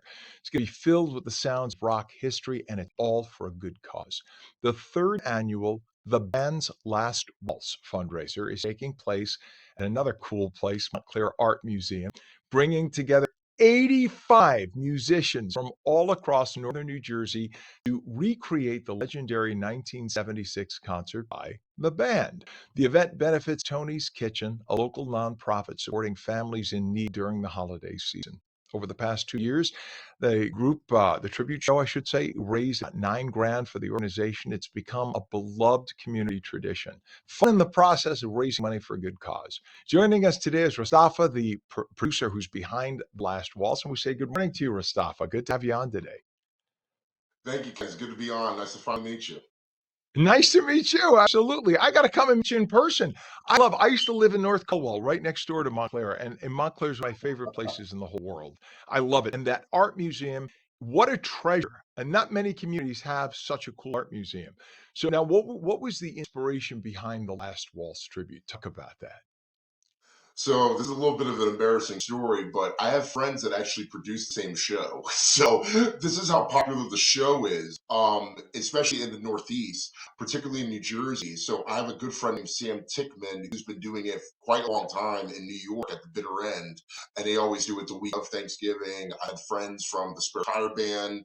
They do their own work up in Morristown, but they're actually moving it to another location this year. And then, of course, obviously, Allele Productions, they've constantly done it in Hudson County, New Jersey. I believe this is their 10th one or going on more. It's hard to keep up. But for me, I always wanted to do it and be part of it. Nobody ever asked me. So I thought to myself, okay, I've produced shows before, for profit and nonprofit. Why not do one? And funny story, the first time that we did it was at Porta on Bloomfield Avenue in Montclair, and we sold out, I think, 8 days prior to the actual event. The second year, we moved it to Montclair Art Museum because we wanted to do initially the first year, but we couldn't. The second year, we were able, and we sold out, I think, 3 days prior to the event. And yeah, the first year we had 50 musicians. The second year we had 75. Yeah, this year we have about 85. And what do musicians love more than to get together with other musicians and just jam? I mean, that is like, I know a lot of musicians, I have relatives who are musicians.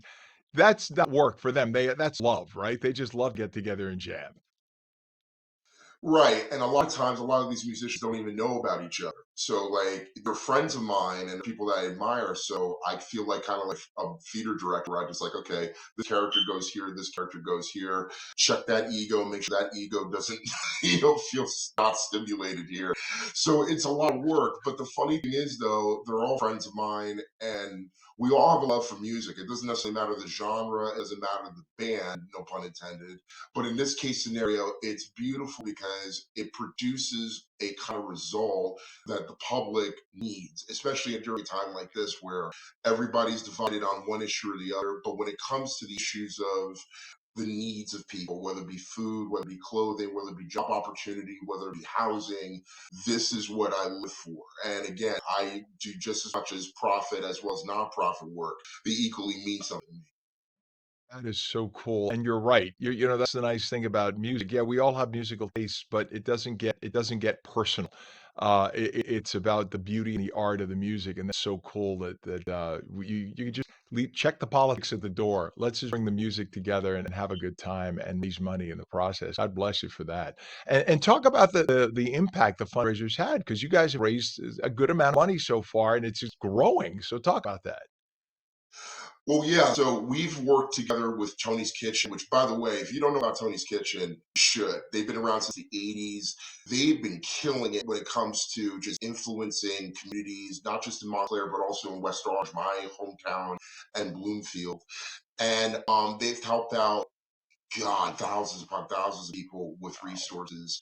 And Erin, who's like one of the I think she's the executive director over there.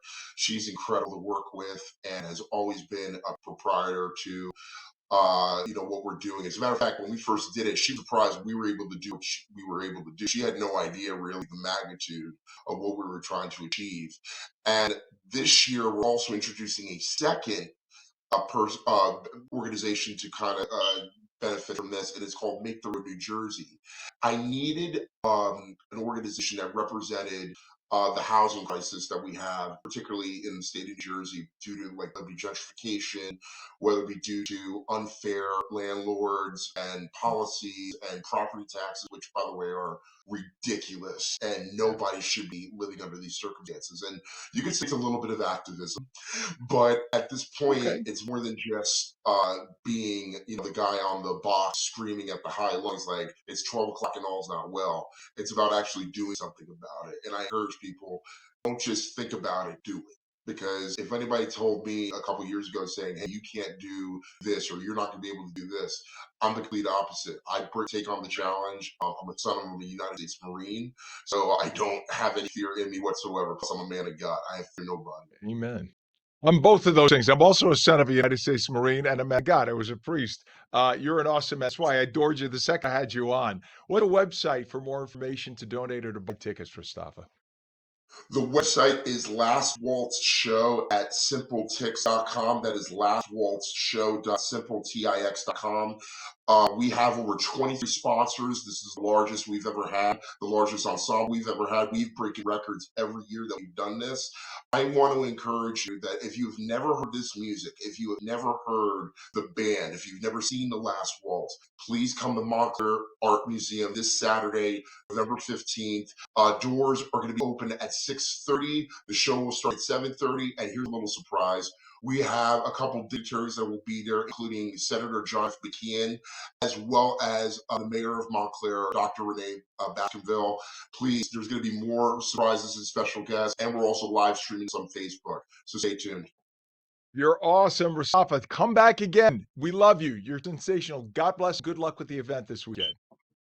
Thank you, Ken. Appreciate it. Hope to see you there. Bring your friends with you. Love to see you. Done deal. We'll see you there. Have a good one. I want to see that raise a ton of money, and that sounds like a good time. We're coming right back.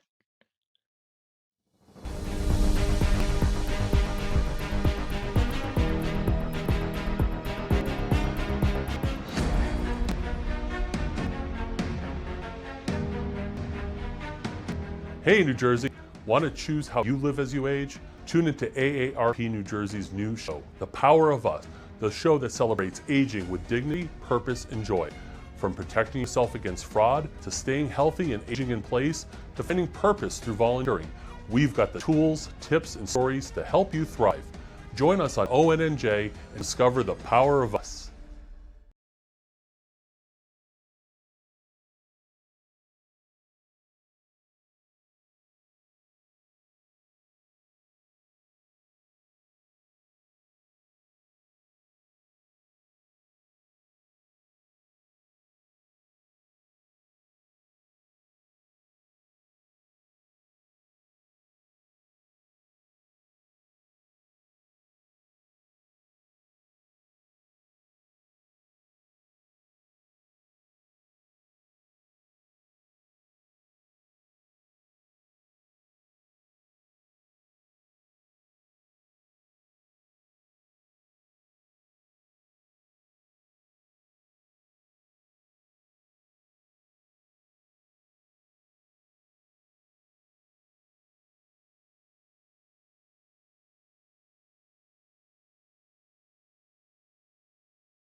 Welcome back to On New Jersey Mornings. I'm Ken Rosato. 8:45, our final segment of the morning, and we're taking calls at 888-658-0234. We say last but not least for a reason, because we got a cool segment coming up. You're going to want to see this.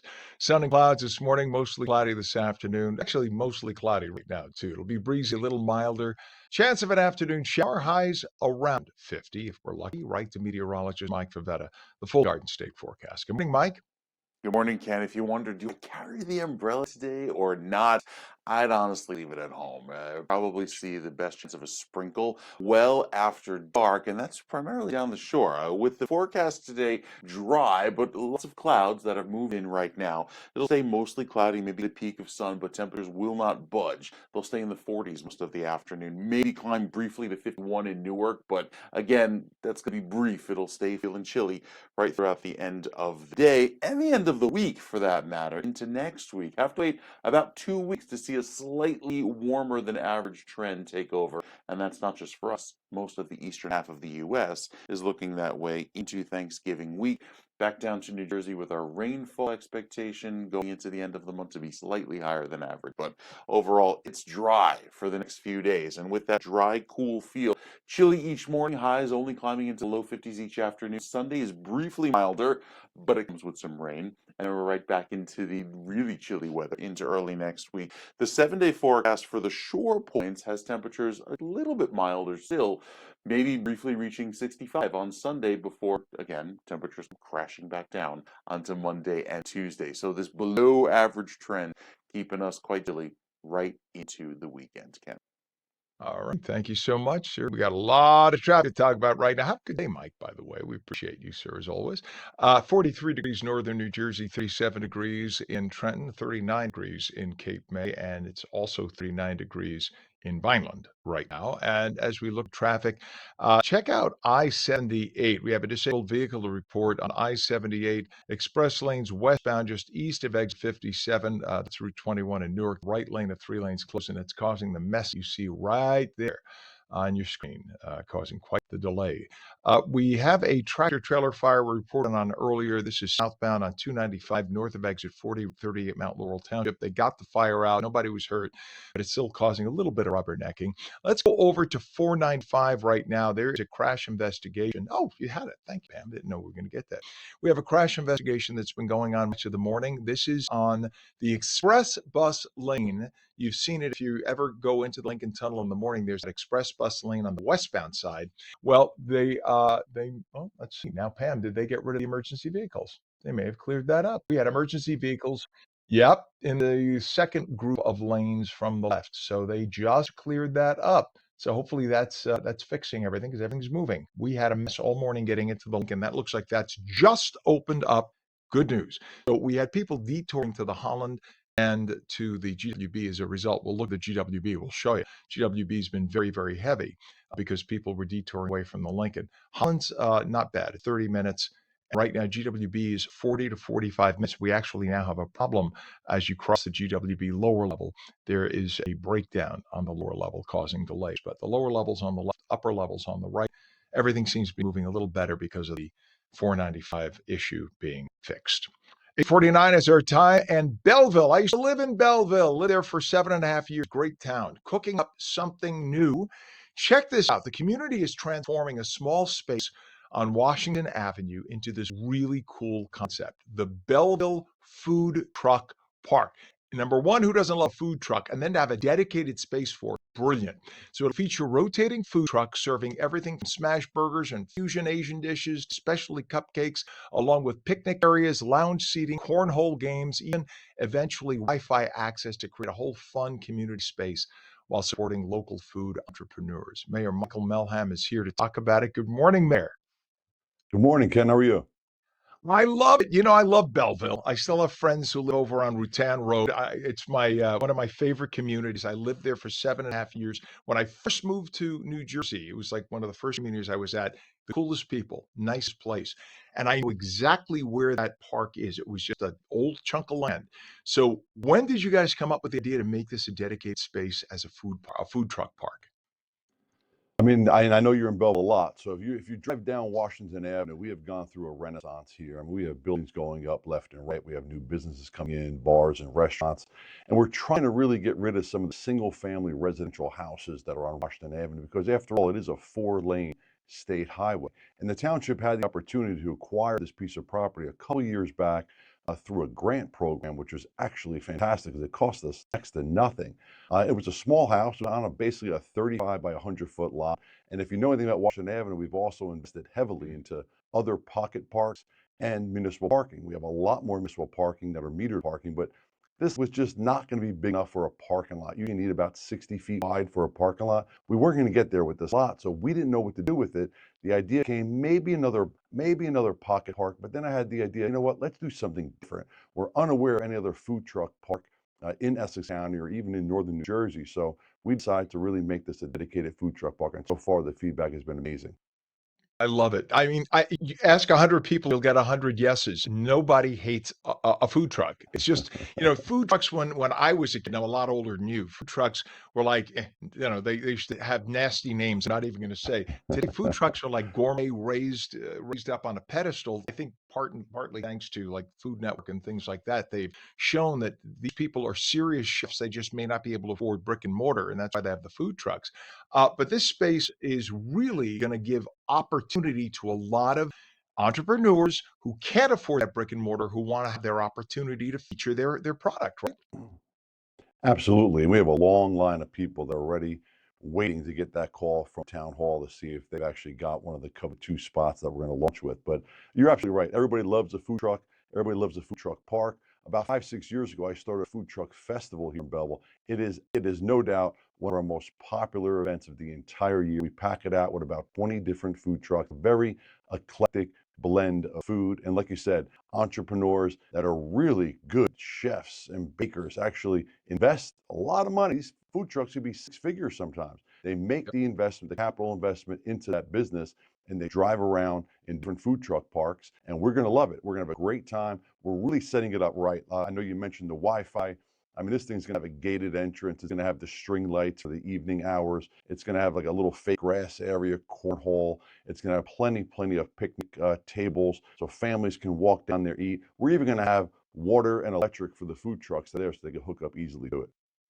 You just literally took the question I was just about to ask you. Will you eventually have that? Or like porta sands, porta potties for people, et cetera. I mean, I'm thinking like you are now down the line. This is going to be a real cool place to be. I live part-time, used to live part-time in Hollywood, Florida. They do every Monday night in their young Yeah. circle right in the middle of town. They have 30 to 50 trucks. It's a big circle. You can't park within a mile because so many people converge on it. I could see that down the line when you get bigger space happening to Belleville because Belleville's a great community right next to Newark, right next to Nutley. You guys are a perfect community of really cool people. And I just see that happening there. I'm so glad to see that development. So, how important, though, it's not just about the food, it's about creating a space for the community to come out, right? Sure. Yeah, we've invested heavily in our public spaces. I mean, the past 8 years alone, we have everything from community gardens that have opened up. We've done many pocket parks. We even have not one but two dog parks. So I'll even say we have recreation space for even our animals here in Belleville. This was something that was nice because on Washington Avenue, we do have some new bars and restaurants that are opening up. We have a couple of buildings that are bringing in young professionals with disposable income to spend locally, and we need places for them to go. They say build it first and the rest will come. Well, that's happening in Belleville. The bars and restaurants are here. Now we're really focusing on some public spaces. And we really believe that whether or not you're even patroning the food trucks, we do think it's going to be a park where people can come bring their laptop, open it up, grab a coffee, sit there and enjoy the space. This is cool. Do you plan possible expansion in the future? Maybe if there's more space available up and down Washington? Exactly. That's all key. The key is space. I mean, where we live, we're densely populated area. Space is very hard to come by. As we find space, depending on where it is, if it's in our main business corridor, we first look for public parking or municipal parking. But if it's like this and we can make a pocket park out of it, who knows? We might get a second food truck park here in Belleville. And I've heard people for years say what you need in Belleville is like a community garden where it's like organic veggies grown and stuff like that, because it's hard sometimes down on Washington to find that. I mean, you got the new ShopRite, which is great. That place is unbelievable. Wow. I was talking to one of their managers, in fact, on Sunday. I was at a wedding with him, and he was just telling me how they transformed it. I remember when it was the Pathmark back in the Yeah, day. sure. That's how old I am. But that's just an awesome space. Belleville is really it's just a total renaissance, and it's so great to see it, Mayor. And I also see that there's info on the Belleville website. Tell everybody about the website and the information they can get off the food truck park. So there's a lot of information we put out there. We push out a lot of information on the Belleville website, bellevillennj.org. Also, if you follow the township social media and my social media, you'll be very well informed on everything going on here in Belleville. And what is the first date this is starting? I believe it or not, construction starts today. Interesting that we're doing the interview today, but today's the first day of construction. We think it's going to be about a 6-week build. And as long as the weather holds, we might actually be able to get something in there in December. If not, we're going to have to wait till spring, unfortunately. Well, you know what? How perfect. Do stuff holiday themed. Maybe have a cocoa truck. I could see that happening. Yeah. But this is going to afford such an opportunity to entrepreneurs from all over northern New Jersey, really, to come and sell their wares and continue to perfect their culinary skills. And these food trucks are just the place to be. They're so great. I know. Look, what we always had was hot dog truck. The hot dog truck I'm talking about. I don't have to mention them on Franklin Ave. But now you're going to have some real serious upscale, and this is no detraction to them, real upscale food opportunities. We want you back on, Mayor, especially as we get closer. Any other great events in Belleville, it's always going to be in my heart. Love Belleville from the bottom of my heart. And we love when you come on, Mayor. So this is the Belleville Food Truck Park, 128 Washington Avenue in Belleville. Check it out when it opens about 6 weeks from now. Mayor Michael Melham, thank you for coming on as always. Thank you for having me. You bet. Coming up at 8:58 right now. Mike is telling us, our Mike, meteorologist Mike Favetta, sun and clouds this morning, cloudy this afternoon, breezy, a little milder, chance of an afternoon shower, highs about 50. That's on New Jersey mornings. Your Wednesday, November 12th, 2025. I'm Ken Rosato. We'll see you again tomorrow morning starting at 7. Have a great day.